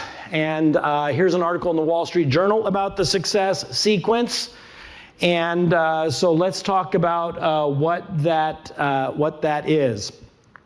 Now, when I was growing up, there was a little nursery rhyme or a jump rope rhyme that we used to sing. Johnny and Mary sitting in a tree, K-I-S-S-I-N-G. First comes, then comes, then comes. See, you know that. We've got a generation of kids that are growing up and they've got it all mixed up. It's got all backwards. And what's really sort of hilarious is I'm talking about think tanks like Heritage and Brookings and American Enterprise Institute, all these super smart people, Hoover Institute and so forth. They're like, we've got this thing called the success sequence. First comes love, then comes marriage, then you guys are brilliant. How much are we paying you guys? You're fantastic. So look, our generation, we grew up knowing all this stuff. But our poor kids, think about what our kids are seeing today. It's all so mangled up that they don't even have basic understanding of these things. So now I'm sort of making fun of it, but seriously, there are 3 steps to the success sequence. What the researchers have found is these 3 things. Number 1, if we can help our kids get a good education. And by the way, who's going to do better academically? Kids who are sexually active or kids who aren't? By far, by far. And I've got CDC research on this, where they track kids who are sexually active and their grade point average, and kids who aren't, and it's night and day. Which makes sense. Doesn't that make sense? Because you weren't studying. You were doing something else. And now you're sitting there with a test in front of you and you're thinking, am I pregnant? Did I get a disease? Your mind is just gone. You're somewhere else thinking about other things. You're not thinking about the test. We want to help kids get a good education, and everything we're teaching them about reserving sexual activity for marriage is about self-control, respect, responsibility. It's character qualities that are going to help them do better academically, help them do better in life. We want to help them get a good education. Number 2, we want to teach them the importance of, get a job, work. I was doing a training seminar in Peoria. I didn't know this. There are significant pockets of poverty around the state. I'm out in rural Illinois. We do training seminars all over the state. Every spring and fall, we go around and we do these seminars. And I was in Peoria recently, and one of the ladies said, yeah, you know, so many of my kids, they're just waiting for their government check. They're just waiting to get their government check, you know, just like mom. We have to teach the importance of self-sufficiency and why it's important to work and get a job. And then we need to teach them that marriage before having children. What the researchers, what the smart people are telling us is, if you do these 3 things, it's almost impossible to end up in poverty. Government dependency, welfare check, food stamps, whatever. You will avoid all of that if you do these 3 things. And they call these 3 things the success sequence. Well, this is what we've been teaching all along for over 20 years. And so we've now just called our program the Success Sequence Program, because really at the end of the day, this isn't about sex. It's about helping young people form a pathway forward in life by getting a good education, learning how to work, and then learning the importance of marriage for family development. And so we need to teach them about why marriage is significant. And I would say most of the success sequence is number 3, by the way, if you really look at it. In fact, as I'm going to show you their research report, it's going to really focus in on point 3. Now, what they're doing in this research report is they are examining the millennial generation. So they call it the millennial success sequence report. And what they're doing is they're taking the success sequence and they're overlaying it on the generation of the millennials to say, let's compare them to the success sequence and see how they did. And the answer is not so great. Not so great. Of the millennials ages 28 to 34, more than half of them had a child before they were married or are still unmarried. Okay. So the minority of millennials actually waited for marriage. If you compare that with the boomers, you can see the sharp drop off. And I wish they had the World War II generation down here, which I think would probably be even further out here, right? But you can see how, you know, how we're peeling back. And what's the next generation going to be?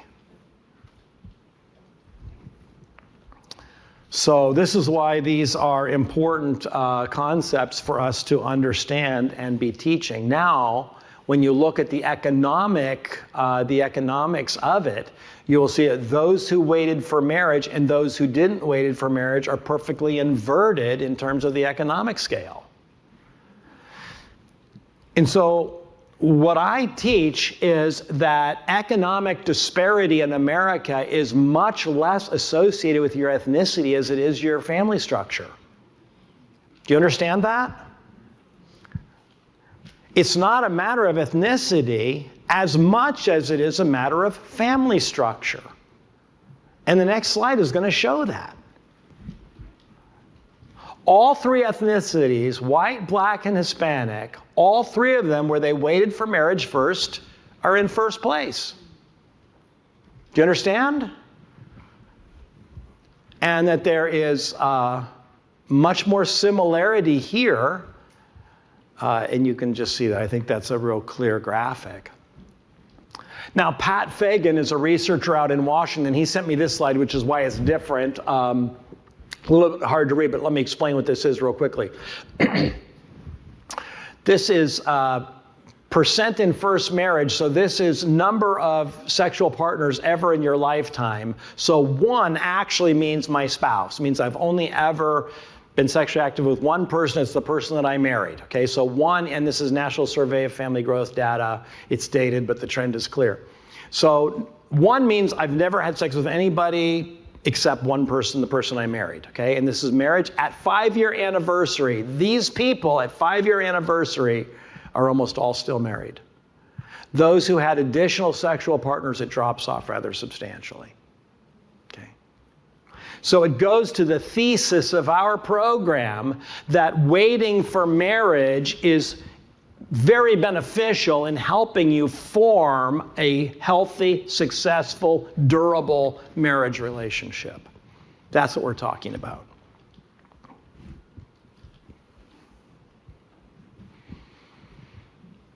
And it's not just about teaching abstinence so that you won't get pregnant, you won't get a disease, you won't have all these bad things happen to you. It's not that. It's that we want to help you understand that you have this goal in the future of marriage, and this is about preparing for marriage. That's why we are called A and M. It's the absence and marriage education partnership. The larger part of our work is helping young people understand the benefits and the value of marriage in our for them and for the culture.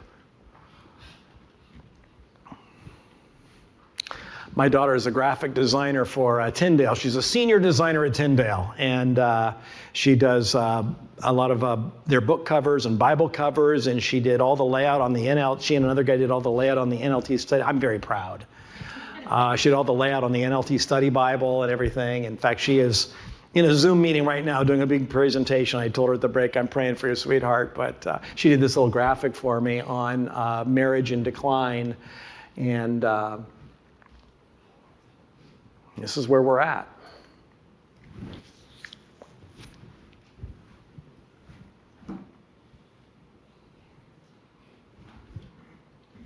And this is what you see in our culture.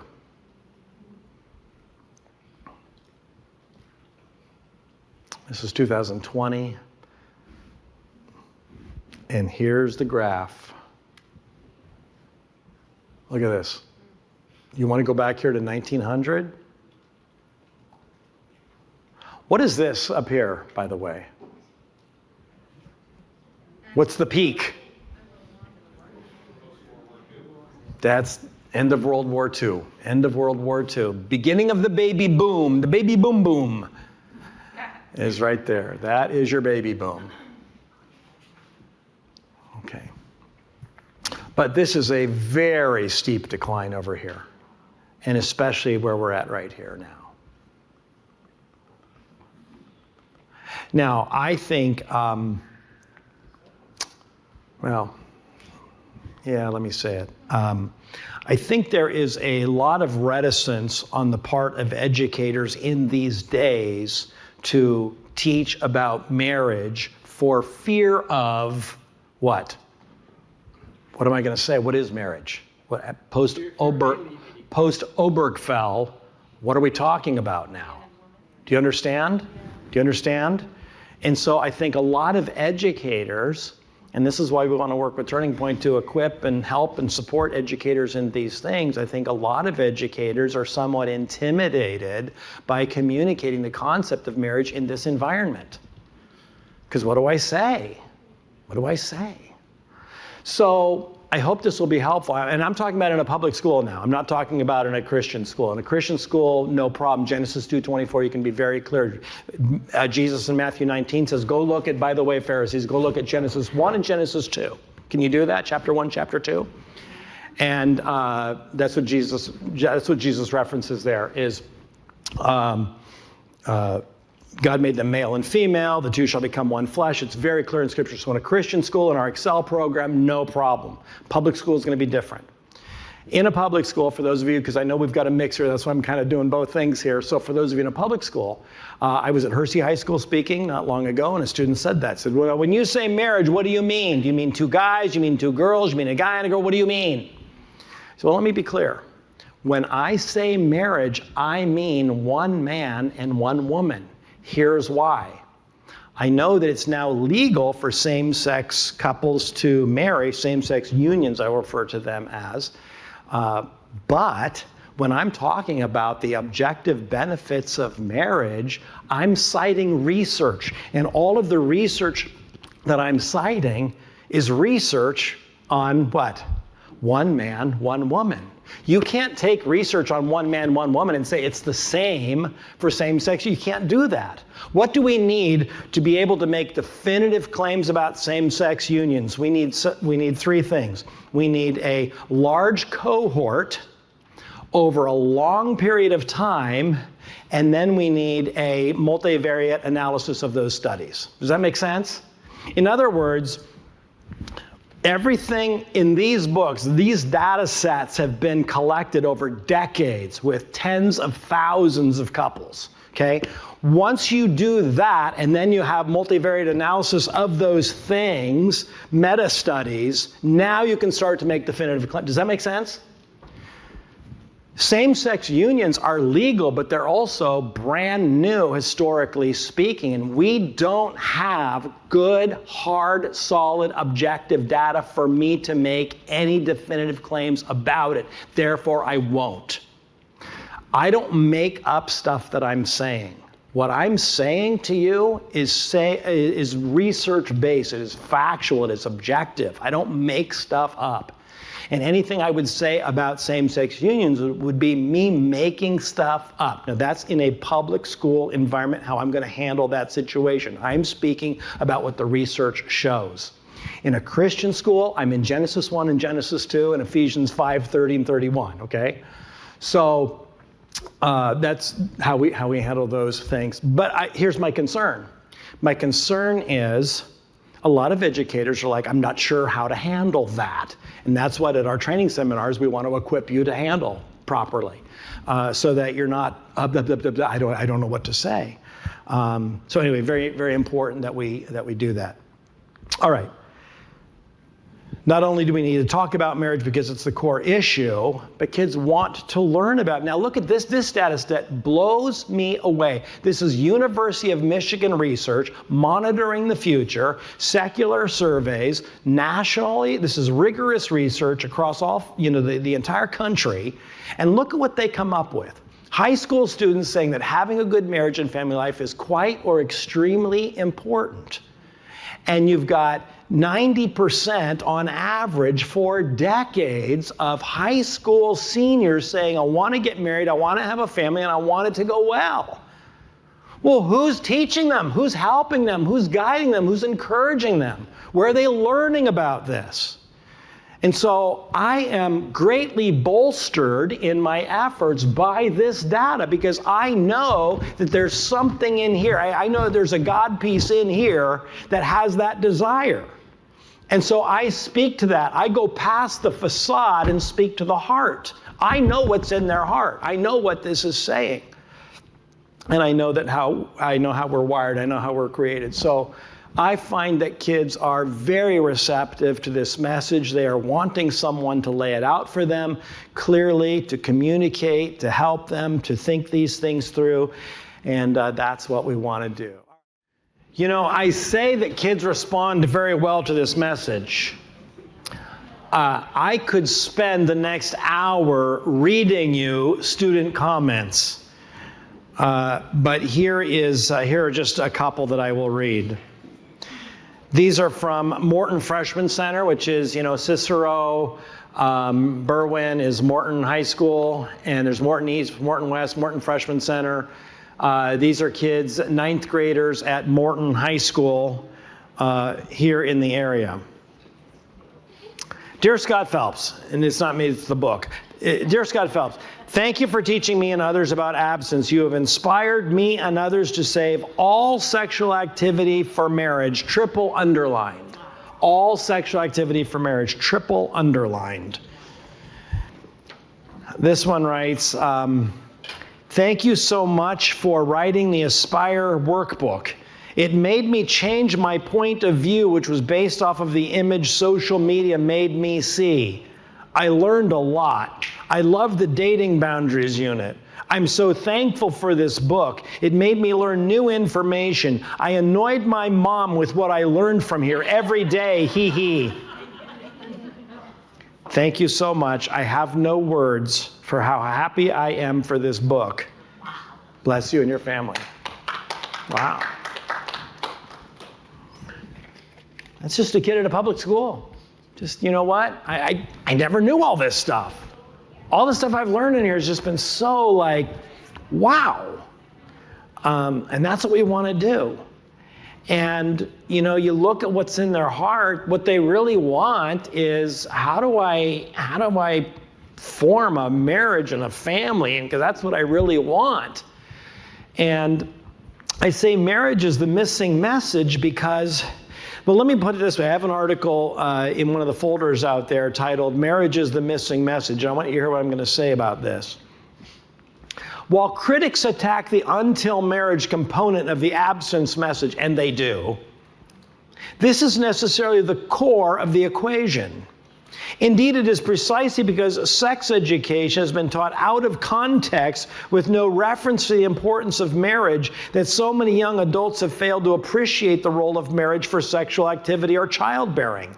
The great tragedy of promoting condoms to school-age teens isn't that condoms don't always work, but that condoms become a substitute for marriage. Teens aren't encouraged to save sex for marriage, but rather to save sex for condoms, the results of which we now see. Marriage rates have been declining sharply for 5 decades, and at the current pace, out-of-wedlock births will reach 50% soon. These are related problems, the answer to which is not merely pregnancy prevention programs, but marriage education as well. Pregnancy is not a problem, and it should not be regularly framed as such. A healthy society needs pregnancies and births and marriages, and it needs to teach its youth that it's best when these occur together. Does that make sense? So here's the way I want to put it to you. I've just come up with this way of phrasing it. Pregnancy is not a problem to be avoided. I go so far as to say we are not a pregnancy prevention program. We are not anti-pregnancy. We are pro-pregnancy. I'm very happy about pregnancy. It's how I got here. Pregnancy is not a bad thing to be avoided like a disease. We think pregnancy is beautiful. It is not a problem to be avoided. It is a hope to be cherished. And I want to teach my young people that pregnancy isn't a bad thing. It's a good thing. It's a beautiful thing. It's a wonderful thing. And it's so beautiful. It's so special. It's so wonderful. You should reserve it for the context of marriage.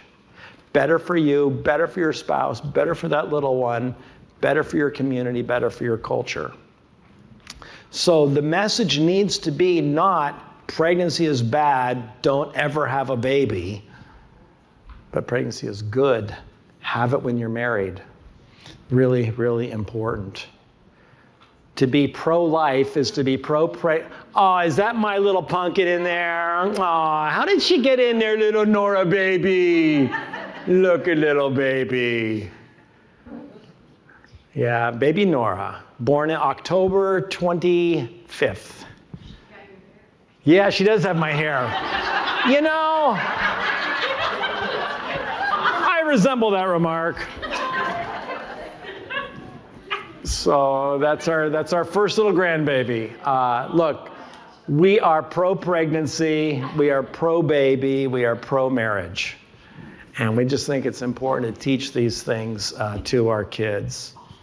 And why am I saying this? I'm saying this because one of our concerns, look, there's 3 metrics that really animate our work. Number 1, the non-marital birth rate at an all-time high, which we've talked about.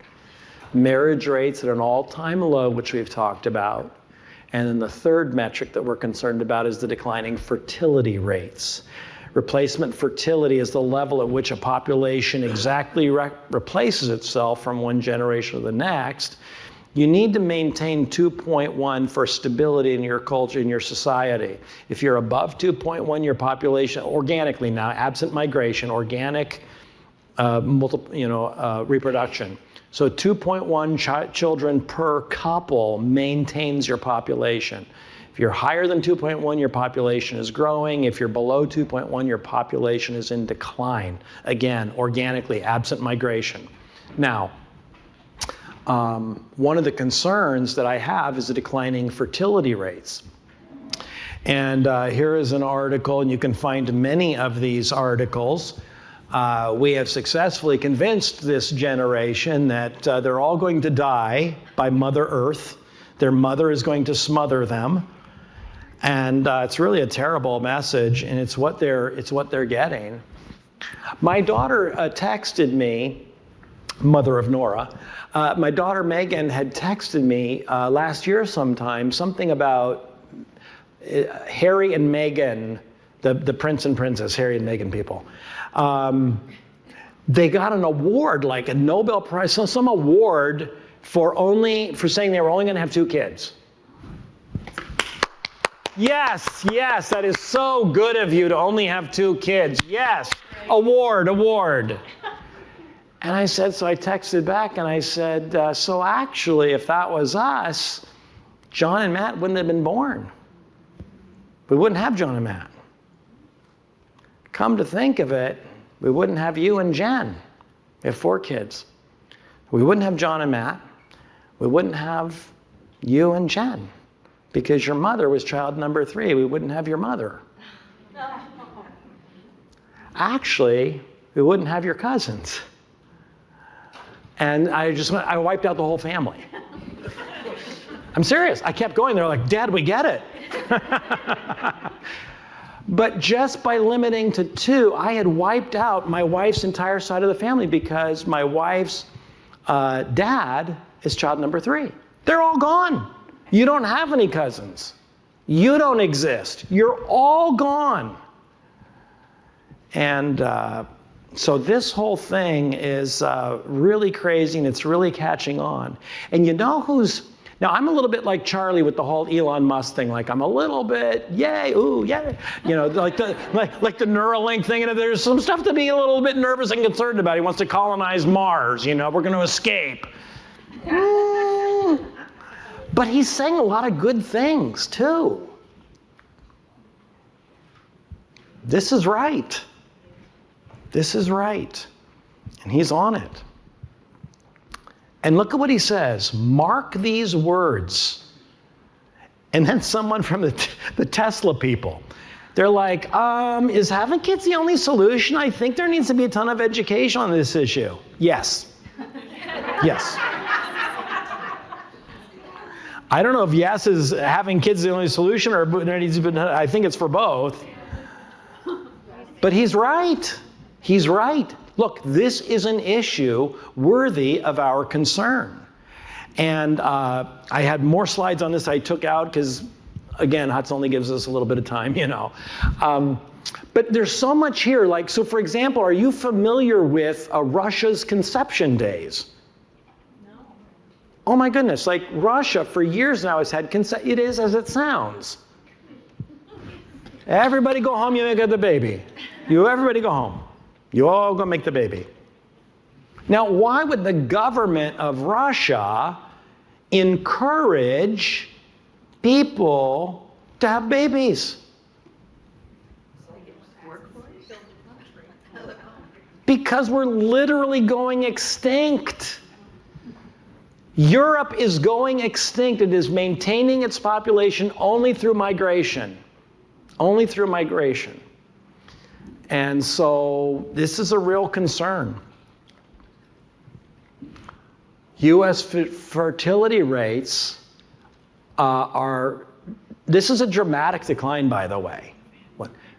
Because these trends don't change quickly. These are glacial changes. And to turn that around, to get that's why Russia started having conception days. Because they were at 1.5 when they were doing that. Here's your global. Look at globally.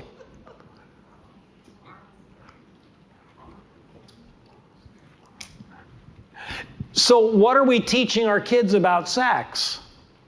Here's all the different contraceptive methods you can use. And if you get pregnant, you can have an abortion. We'll just wipe everybody out. It'll be fine.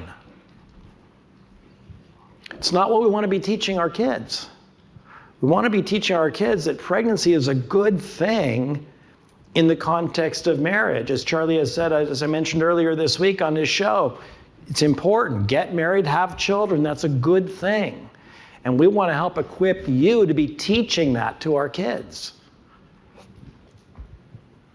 How much are these numbers impacted by the increase of women not being able to naturally produce children with the high fertility rates? You mean how much of it is voluntary versus biological? I don't have the breakdown on that. That's another seminar. Come back tomorrow. Yeah, I'm sorry. That's now. I mean, I think it's 22, 21 or 22. I think it's 21 actually. Yeah, actually because right after I did this, I then found 22 that was a slight blip up of that, but it's very current. I should have put the year on there, thank you. Did I have it on here? No. All right.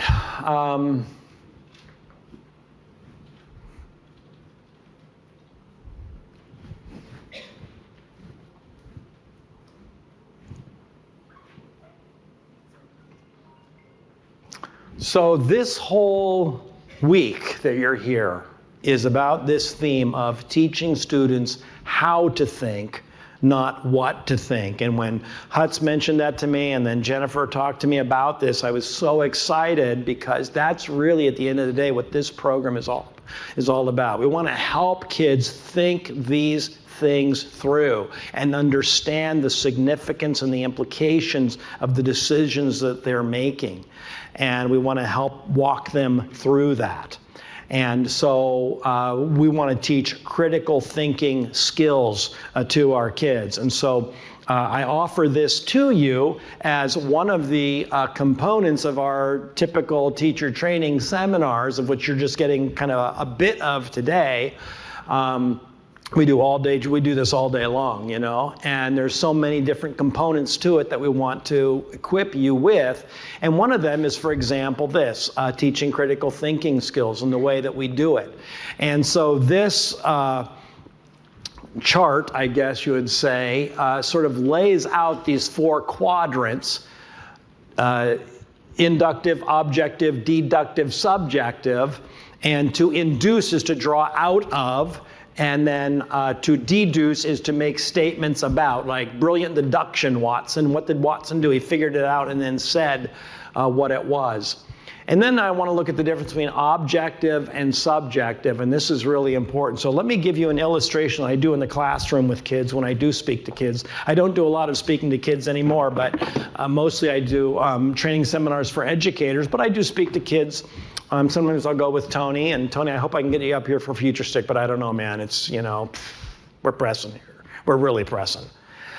But this is an illustration I like to do in the classroom to help young people understand. And this is so, with all the fake news and hard to understand what's going on in the world today, I find laying out this illustration for kids is helpful in a number of ways, but especially in everything that I'm teaching them. So I teach them the difference between objective and subjective.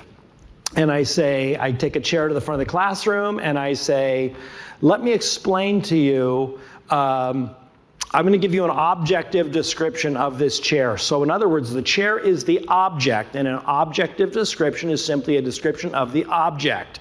Man sees chair, subject, verb, object. So if I was going to give a description of the object, I would say this object, this chair, has 4 metal legs. They are black metal, and it has a gray padded fabric seat. That is a description of the object, or an objective description. What if I were to say to you, this chair has 6 legs, it is made out of red oak, and it has a black leather seat? What would you say? No, actually, you're wrong. You're wrong. It is objectively wrong. In other words, we can look at it and we can, now if I were to say, hey Sharon, why don't you come on up here, let's have a debate about how many legs are on this chair and whether or not they're made out of oak or metal and whether it's gray fabric or black leather. Let's debate that. How long could that debate last? We can't have a debate. Here it is, because facts are not debatable things. There is no debate as to the number of legs on that chair. There is no debate as to whether it is oak or metal. There's no debate as to whether it's fabric. It is objectively what it is as an object. Now, subjective is very different. Subjective is me. I am the subject here. And I have a particular view. I have a particular perspective. And I'm going to tell you what I think about this chair. And Sharon, come on up and let's have a debate about what I think the chair should be like and what you think the chair should be like. Because I think it should be made out of oak. And I think it should have black leather seat. And I think it should have 6 legs. And now, how long can we go on? All day long. Because there is no right or wrong answer. It's what I think. It's what you think. So it's really important that I help my young people understand. I say, look, I'm here to talk to you about abstinence until marriage, and all I'm doing is helping you understand what that is objectively. It doesn't matter what I think about that. I do think about that. I have a view, but my view isn't what matters. All that matters is the thing. And my goal in being here is to help you understand what this thing is so that you can determine for yourself whether or not you want that. I'm not here to tell you what to do. I'm here to help you think through some of the most important decisions you're going to make in your... Do you see the difference? And I just walk them through like that. I help them understand that I'm not there to tell them what to do. I'm not there to tell them what to think. I'm there to teach them how to think so that they... And then I'll say this. Now listen, I believe this. I believe that if I give you good information, you're going to be able to make a good decision. I'm confident that once you understand what we're talking about, you're going to be able to make really good decisions that are going to benefit you for your future. Really important.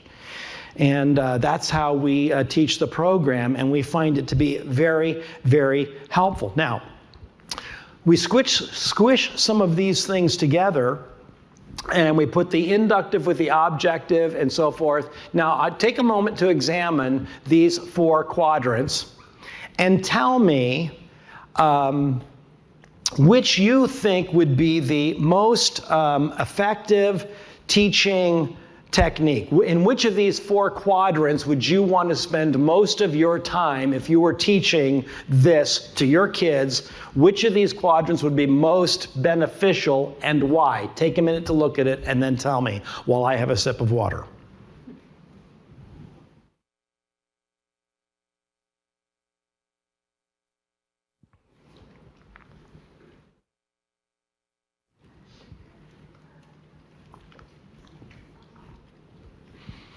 Okay, anyone?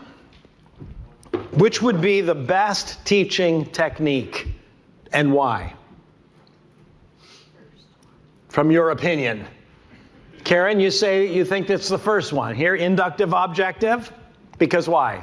Because you're involving the student and making them come to that conclusion. You're not telling them how to think.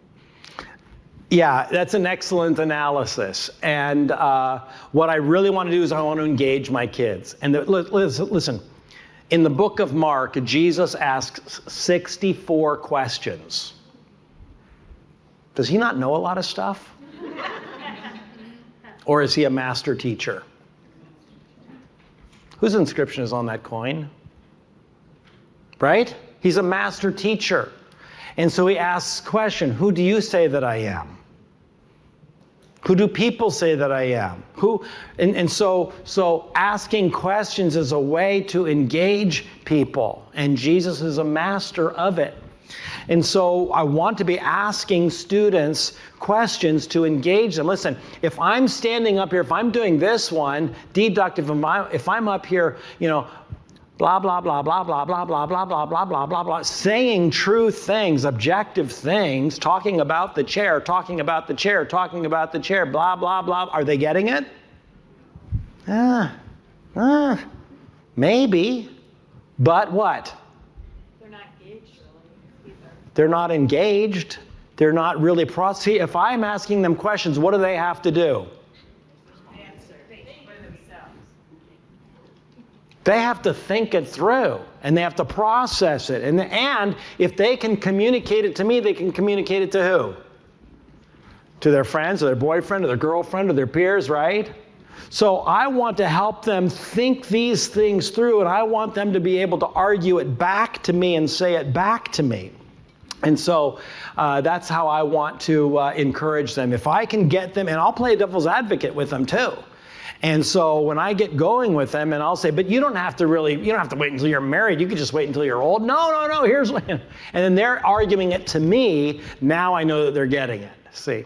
So I want to engage my students. I want to ask them a lot of questions. I want to get them saying things back to me. So this is why we do a lot of this. So my program, all of my workbooks do mostly this, some of this, a little bit of this, and none of this. Okay? It's okay once in a while to ask a subjective question that's not consequential, to let them sort of say what they think about things. Doesn't matter, but we can let them say that once in a while. But I want to stay away from this one completely. What is this one, this deductive subjective? What is this one over here, this last one? This is what we have way too much of in the classroom today. Teachers saying what they think about things, telling kids to believe what they believe. That's a problem. That's a real problem. I want to stay far away from that. My point in being in the classroom isn't to tell you my personal views on things, who my living partner is. My point in being in the classroom is to teach you well, objective, factual information. And I can do that really well by asking a lot of questions. So I want to do a lot of this. Now, the challenge here with inductive objective, the challenge in asking a lot of questions to get your answer is what? What's the challenge of this? They might not answer. Yeah, or you're trying to communicate objective facts, truth, right? And they may not know it. That's why you're teaching them, right? But a lot of times they do know. A lot of times they do. And I want to give them sort of first opportunity to get it right. So I'll ask a question, and if they give the answer, I can say, oh my goodness, that's such a great response. Say that again. Say that. Did everybody hear her? Say it again. Man, that's good. See, I want to affirm them. I want to encourage them. And the more that they are bringing these things out, the better. So I'll always give them that opportunity. Now, if I'm asking them the question, they're not quite getting it right away, and I'll say, okay, somebody else, somebody else, somebody else. And then if I can't get what I'm looking for, then I just slide over here. Okay, I'm hearing a lot of good things, but let me just say it this way. And then I move over to deductive. But I've given them the first shot at it. Because if they can get it right, that's the money, right? That's what we want. Because then we can affirm them, encourage them. Are they going to learn more by what they say or by what you say? I think so. I think they learn more by what they say than by what you say. Because it's them processing it and getting it and now saying it. So I want to do this first. That second, I slide over there. Once in a while, I'll let them say what they think about things, but not, it's not consequential. And I will stay away from saying what I think about things. All right. Here's some examples of this. Now let me close this for just a second. It's not uncommon. I have seen this done a number of times where you're talking about teen pregnancy, for example, and the teacher will say, caring for a baby. It's a lot of work. It's a lot of expense. It's like, think it over, baby. Carry that doll around, throw it against the wall. I mean, it's tough. And so seriously, I'm not a fan of that program because it's just like you're kind of teaching the kids that babies are a nuisance. And you're up all night. You're not going to sleep very much. You got to change the diapers. You got to, Pampers are expensive, and you got to make the formula. You got to and you go on and on and on about how hard it is and how difficult it is to take care of a baby, which isn't a great idea. But then you say all that, and then you say something like this. Do you really think that you're ready to handle taking care of a baby? Now, what might they say? Yeah, I can do all that. And then you're like, no, you're not. You're only 14. You're only 14. No, you can't. Yes, I can. No, you can't. Yes, I can. No, you can't. That is subjective. That is this one. Do you think that you're ready to take care of a baby? If they say yes, now watch this. If they say yes, are they wrong? What did you ask them? I asked them their opinion. Opinions can't be wrong. It's what you think. So I said, do you think that you're ready? And they said yes. I can't say no, you don't think that. You do think that. I'm trying to help you understand why it's so important that we understand the difference between, teaching them objectively and subjectively. And there's a lot of subjective that goes on. A lot of subjective that goes on. The whole gender identity thing is all just fabrication. So, and then you get over to the deductive side. Or this one. Do you really think that you're mature enough to have sex? Yes, I do. Oh. Now where do I go? Well, okay then, but I don't think do you see the problem? It's not about, what do you think? Do you think you're mature? No. We need to help them understand objectively, is there a ring on your finger? Okay? Seriously. We need to give that sort of and that's why marriage is so important, is because marriage is an objective, definable, there's so much I want to get to. All right. What have I got coming up here next? All right, so the 4 books of the Success Sequence program. You can pick up samples at the table. This is our curriculum division, has the Success Sequence program available for you in Illinois for no cost, by the way, because you're paying for it. So, yeah, the government actually takes money from you and gives it to us to give you books back. So that's how that works. I know, right? It could go for worse things. It could go for worse things. And seriously, I'm very much against federal funding of these things, but it's like, oh well, we might as well use it for good. So we can get these books for you for free to use in your classroom. Christian school, public school, doesn't matter. So that's the first book we did with A.C. Green. And then Quest is book 2, grades 7 through 10. Aspire, and then Navigator. You see the grades just step up. Now, all 4 of the Success Sequence books are going to communicate the same basic concepts on the benefits of reserving all sexual activity for marriage, but they're going to do it using different stories, different examples, different data sets, so that we're just helping kids year after year without doing the same thing 4 times in a row. We're saying the same thing in a different way each time. And then for our Christian schools particularly, we have the Excel workbook that I mentioned earlier. All right. What I want to say about this one is we just have the one for the Christian schools for grades 8 through 12, and I will develop more for Christian schools when Christian schools start teaching this. Okay? Serious. That's why we only have one, is we can hardly get Christian schools to do one. And let me say this, people are always surprised by that, as I mentioned, but you say, well, why? Why do so many Christian schools shy away from this? I think there's a couple of reasons. I think my sense is, after talking to numbers, I've met with the president of ACSI out in Colorado Springs, lots of different people. And my sense is that they view this as, well, like it's sex, we don't do sex education. Like, it's not sex education, it's a biblical worldview on life, marriage, and family. And want to help kids understand how these things go together. And, we have to, look, it's not enough to not teach sex ed. Does that make sense? We've got to teach them biblical worldview concepts about God's purposes, plans, and designs. And we have to do that well. And I think the reason why we're in the fix that we're in is largely we've been afraid to do that.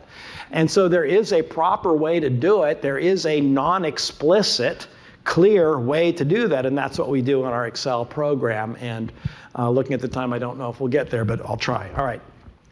Let's, because what I wanted to do now was give you just a brief overview of just to give you an idea of a lesson from Aspire. And I'm going to zip through to get to the key concept of, here.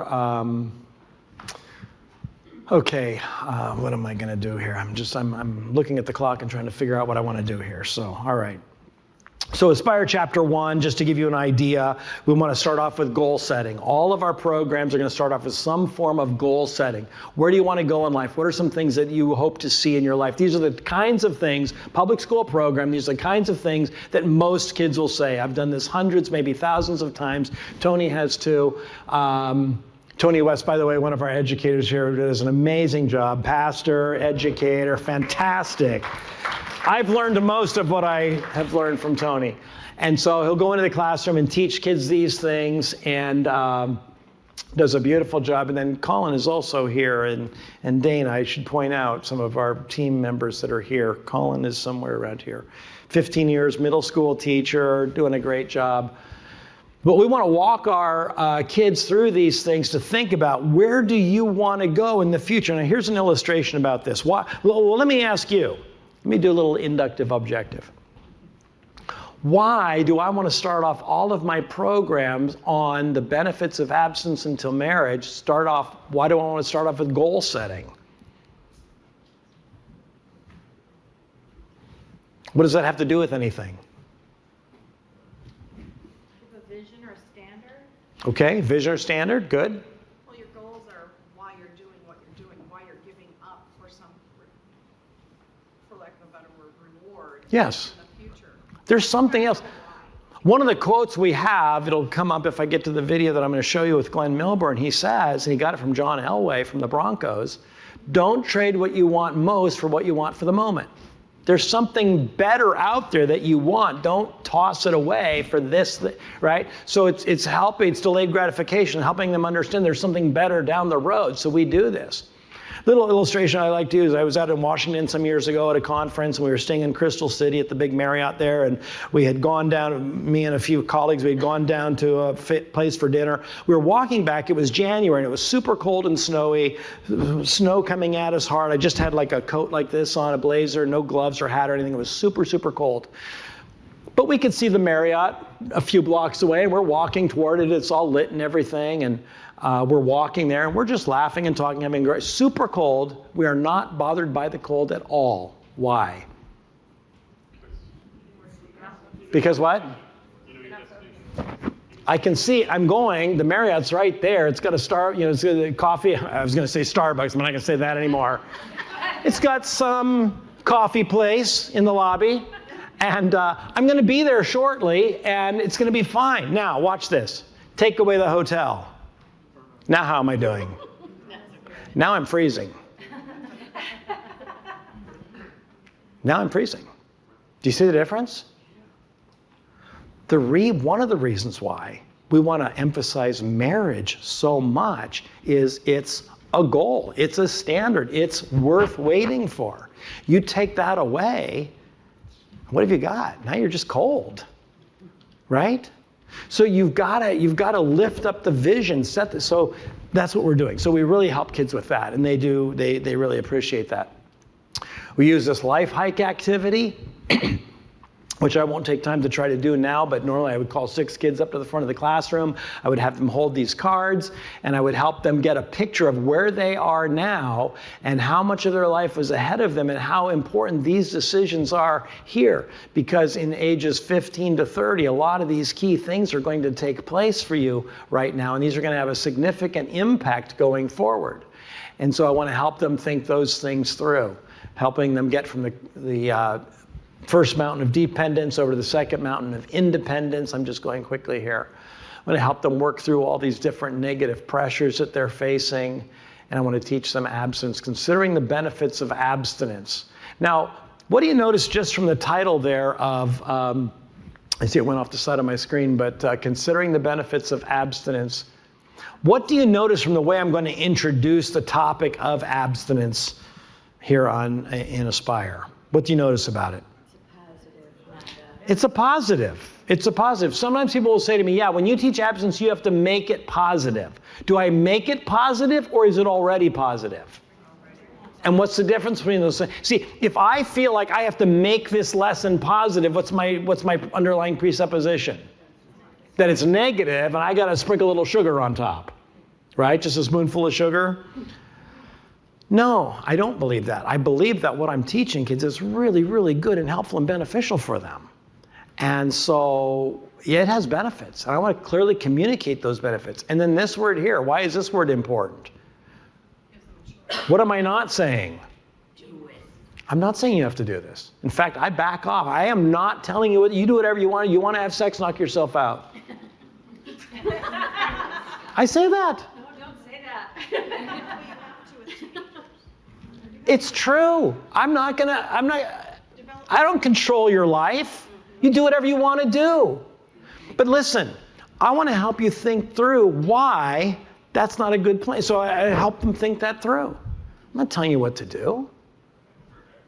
And so I just want you to consider some things. And I'm telling you, when you back off, like, look, here's the point. When you push, they're going to resist. People tell me all the time, they say, kids don't like to be told what to do. Question, Who does? I love my wife. No, I'm just saying. Nancy, you know I love my wife. I love my wife. But look, nobody loves to be told what to do, especially kids. All right. So here's the definition that we're going to use for abstinence, sexual activity. Abstinence is choosing to save all sexual activity for marriage. And we just lay it out very clearly for them. And I'm going to skip through the next slide here real quickly, because that's not a good one. So it has these three objective keys. It's choosing to save all sexual activity for marriage. And this is so important. Look, as I've mentioned, I would say most programs now around the country that are going to teach something like this will say something like, we need, I heard this in a Moody interview yesterday, someone was being interviewed on Moody yesterday, and it was about, how dads can encourage their daughters, and that if you spend time as a dad with your daughter, it will delay onset of sexual debut. Is that our goal? Do we want to delay onset of sexual debut? Or do we want them to save sex for marriage? Do you see the difference? Getting our kids to wait a few years longer than they otherwise would isn't a huge goal. And I hear this all the time. And so the message isn't, hey kids, we really want you to delay the onset of sexual debut. No, it's we want you to understand the importance of waiting until you're married, have a ring on your finger, walk down the aisle. It's so important. And yet it's so common to say, we really want you to wait until you're in a long-term, mutually monogamous, committed relationship. Question, what is that? What is that? Just say marriage. That's my point. Just say marriage. That's all you have to do. But very few are willing to say that word anymore, and that's why I'm emphasizing it to you today. It's really important that we help kids understand that. All right. Zip through some of this. I already talked about that one. What we mean by marriage, we are talking about one man, one woman. Do students actually listen? They eat it up. When you present this stuff honestly, truthfully, clearly, objectively, give and take, let them talk, ask questions, they eat it up. And then does it work? Here's some research that was done by an independent group. We didn't even know this was happening. And I say that because it's important that research is blind. A lot of research that's out there on sex education programs was done by the people who wrote the program. I'm like, really? Really? Yes, I did research on my program and it's really good. I'm serious. And that passed and people are like, yes, that's a really good program. Shut up. So this was done by some group out in Southern California. We didn't know that they were doing it. And program is the group of kids that went through Game Plan and Aspire, the green, and the comparison group didn't. And so that's the results that we saw. All right, very quickly, our website, successsequence.com. You can get all the information. This is our curriculum division that has the program available. We have online learning courses as well, which are really good. They've got videos with me and my team teaching page by page through the material. We've got the video I showed you and what I'm about to show you in closing are all up here where it says Teacher Toolbox. You just for free, you can just go click on Teacher Toolbox. I think you have to put in your email address, but then there's a bunch of videos you can use to show your kids, show your classroom, whatever. You can just have those, but they are part of the online learning courses. We just put them in there separately for free. We have online teacher training. We have live teacher training. And if you want to sign up at our booth, or there's a QR code that you can sign up. Yeah, grab a sheet there with a QR code. If you want to sign up, you'll get information about when we're doing our trainings. In the fall, we will be in, where are we going to be? We're going to do Crystal Lake. And I'm just saying in this area. We're going to do Crystal Lake, Rosemont, and a couple places in the area, and then downstate. All right. And then we have, for the Christian schools, we have the preparetoexcel.com, which is all the information about Excel. And here's a little testimonial by Josh McDowell. And the Leader's Guide, that also has an online learning course available for you as well, just as some tools here that we can share with you. Okay. Scott, can I ask about two objections that we often hear? Very quickly, yes. One is, especially in this context, the gift of singleness. I'm not going to get married. Yes. So thank you. Yeah, let me just do that real quickly because I've got to go here. But on that one of the things that we do say in the marriage chapter, and each of our books has a clear chapter on marriage. This one, it's called Marriage Rocks in Excel. And one of the things we say is, look, sometimes people don't want to get married, and that's perfect. We're not saying you have to get married. We're not saying that at all. But thoughts and ideas about this change. And so sometimes when you're a teenager, you think, I totally do not want to get married. And then a few years later, you do. Or you might be thinking as a teenager, I really, really want to get married. And then you grow a little bit older and you're like, nah, not so much. So we're not saying you have to get married, just that sexual activity is best reserved for the context of marriage. All right, let me wrap up with this. The name Excel of the workbook comes from this verse in 1 Thessalonians. Not a lot of things we know for sure about the will of God, but we do know this, that abstaining from sexual immorality is God's will. It's good for you. It's part of his design. It's healthy. And so that's where the name comes from. I'm going to end with this video. Glenn Milburn played for the Bears. He was a Pro Bowler on special teams. Really a great guy. And this is one of the videos that's part of our program. It's in our game plan program. I remember when I was 8 years old, I went to an NFL game and I saw professional athletes running around on the field. And I thought for a flashing moment, I want to be one of these guys. I grew up here in Los Angeles, and football was one of those sports that I gravitated to. I understood at an early age that to be the best athlete, to have a goal of being a professional athlete one day, I would have to make certain decisions that were going to allow me to focus on that goal. Eating the right things, training a certain way, following directions. I felt the same thing if I wanted to have an A-plus marriage one day and have a healthy family. I would have to do the same things. I would have to eliminate the distractions and prepare myself to be the best Glenn Milburn that I could be for that future Mrs. Milburn. Those were the lessons that I learned in high school that really allowed me to be successful my senior year. From the first touch of that season, I ran a 90-yard touchdown, and literally out of nowhere, I ended up having a tremendous year. I became recruited by colleges, and so I now had an opportunity to really make some of the dreams I had come true. I went to Stanford University, and I began to hear the rumblings that I put myself in a position where professional teams were interested in looking at me as a top draft pick.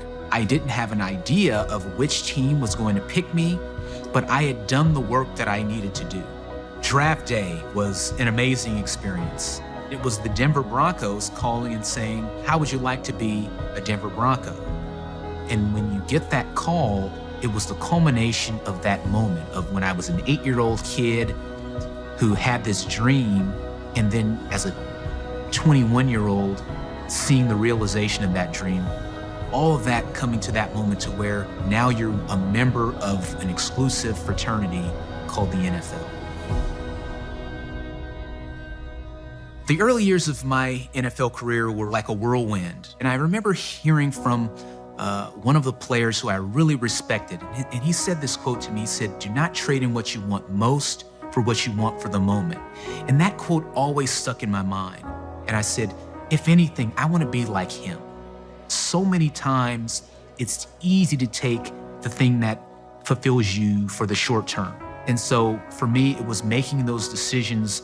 If I wanted to have a successful performance on the field, I had to eat the right things. I had to train the right way. In my relationships, if I wanted to have the marriage that I always wanted, to have a lasting, successful marriage, I had to be someone that could be trustworthy, to be honest, to be someone that someone would say, you know what, I believe this person is somebody that I would want to spend the rest of my life with.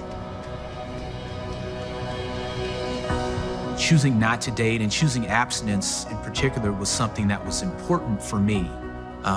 In order to be successful at that, I needed to surround myself with other teammates that were like-minded. When things were tough, I had my teammates to lift me up and to really hold me accountable. So towards the end of my NFL career, I ended up attending a conference in Austin, Texas. And that's where I saw this girl. She was fresh out of college and starting her professional track and field career. We both shared very similar values and goals and wanted the same thing out of life. We had both made a decision to remain abstinent. And that was important because we wanted to get to know each other and not have the distractions and the pressures that sometimes that has on relationships. We were able to talk about our lives, what was important to us, how we wanted our futures to look like. In my mind, I felt this is the person I want to spend the rest of my life with. And she felt the same way. Toya and I would be married in May of 2000.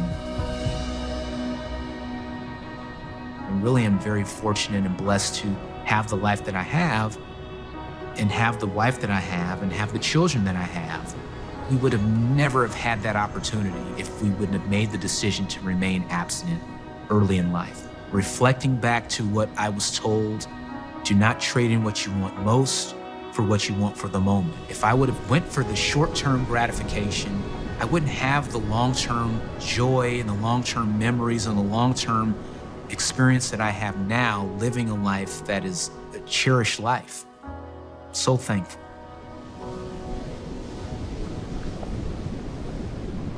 For a message for kids. Isn't that nice? We just want to say, you know what, here's a way that you could go that could be really, really good for you. One last thing before Hutz comes up, Tony reminded me, sometimes there's concern about, well, what if I didn't wait? What about, it's not about you.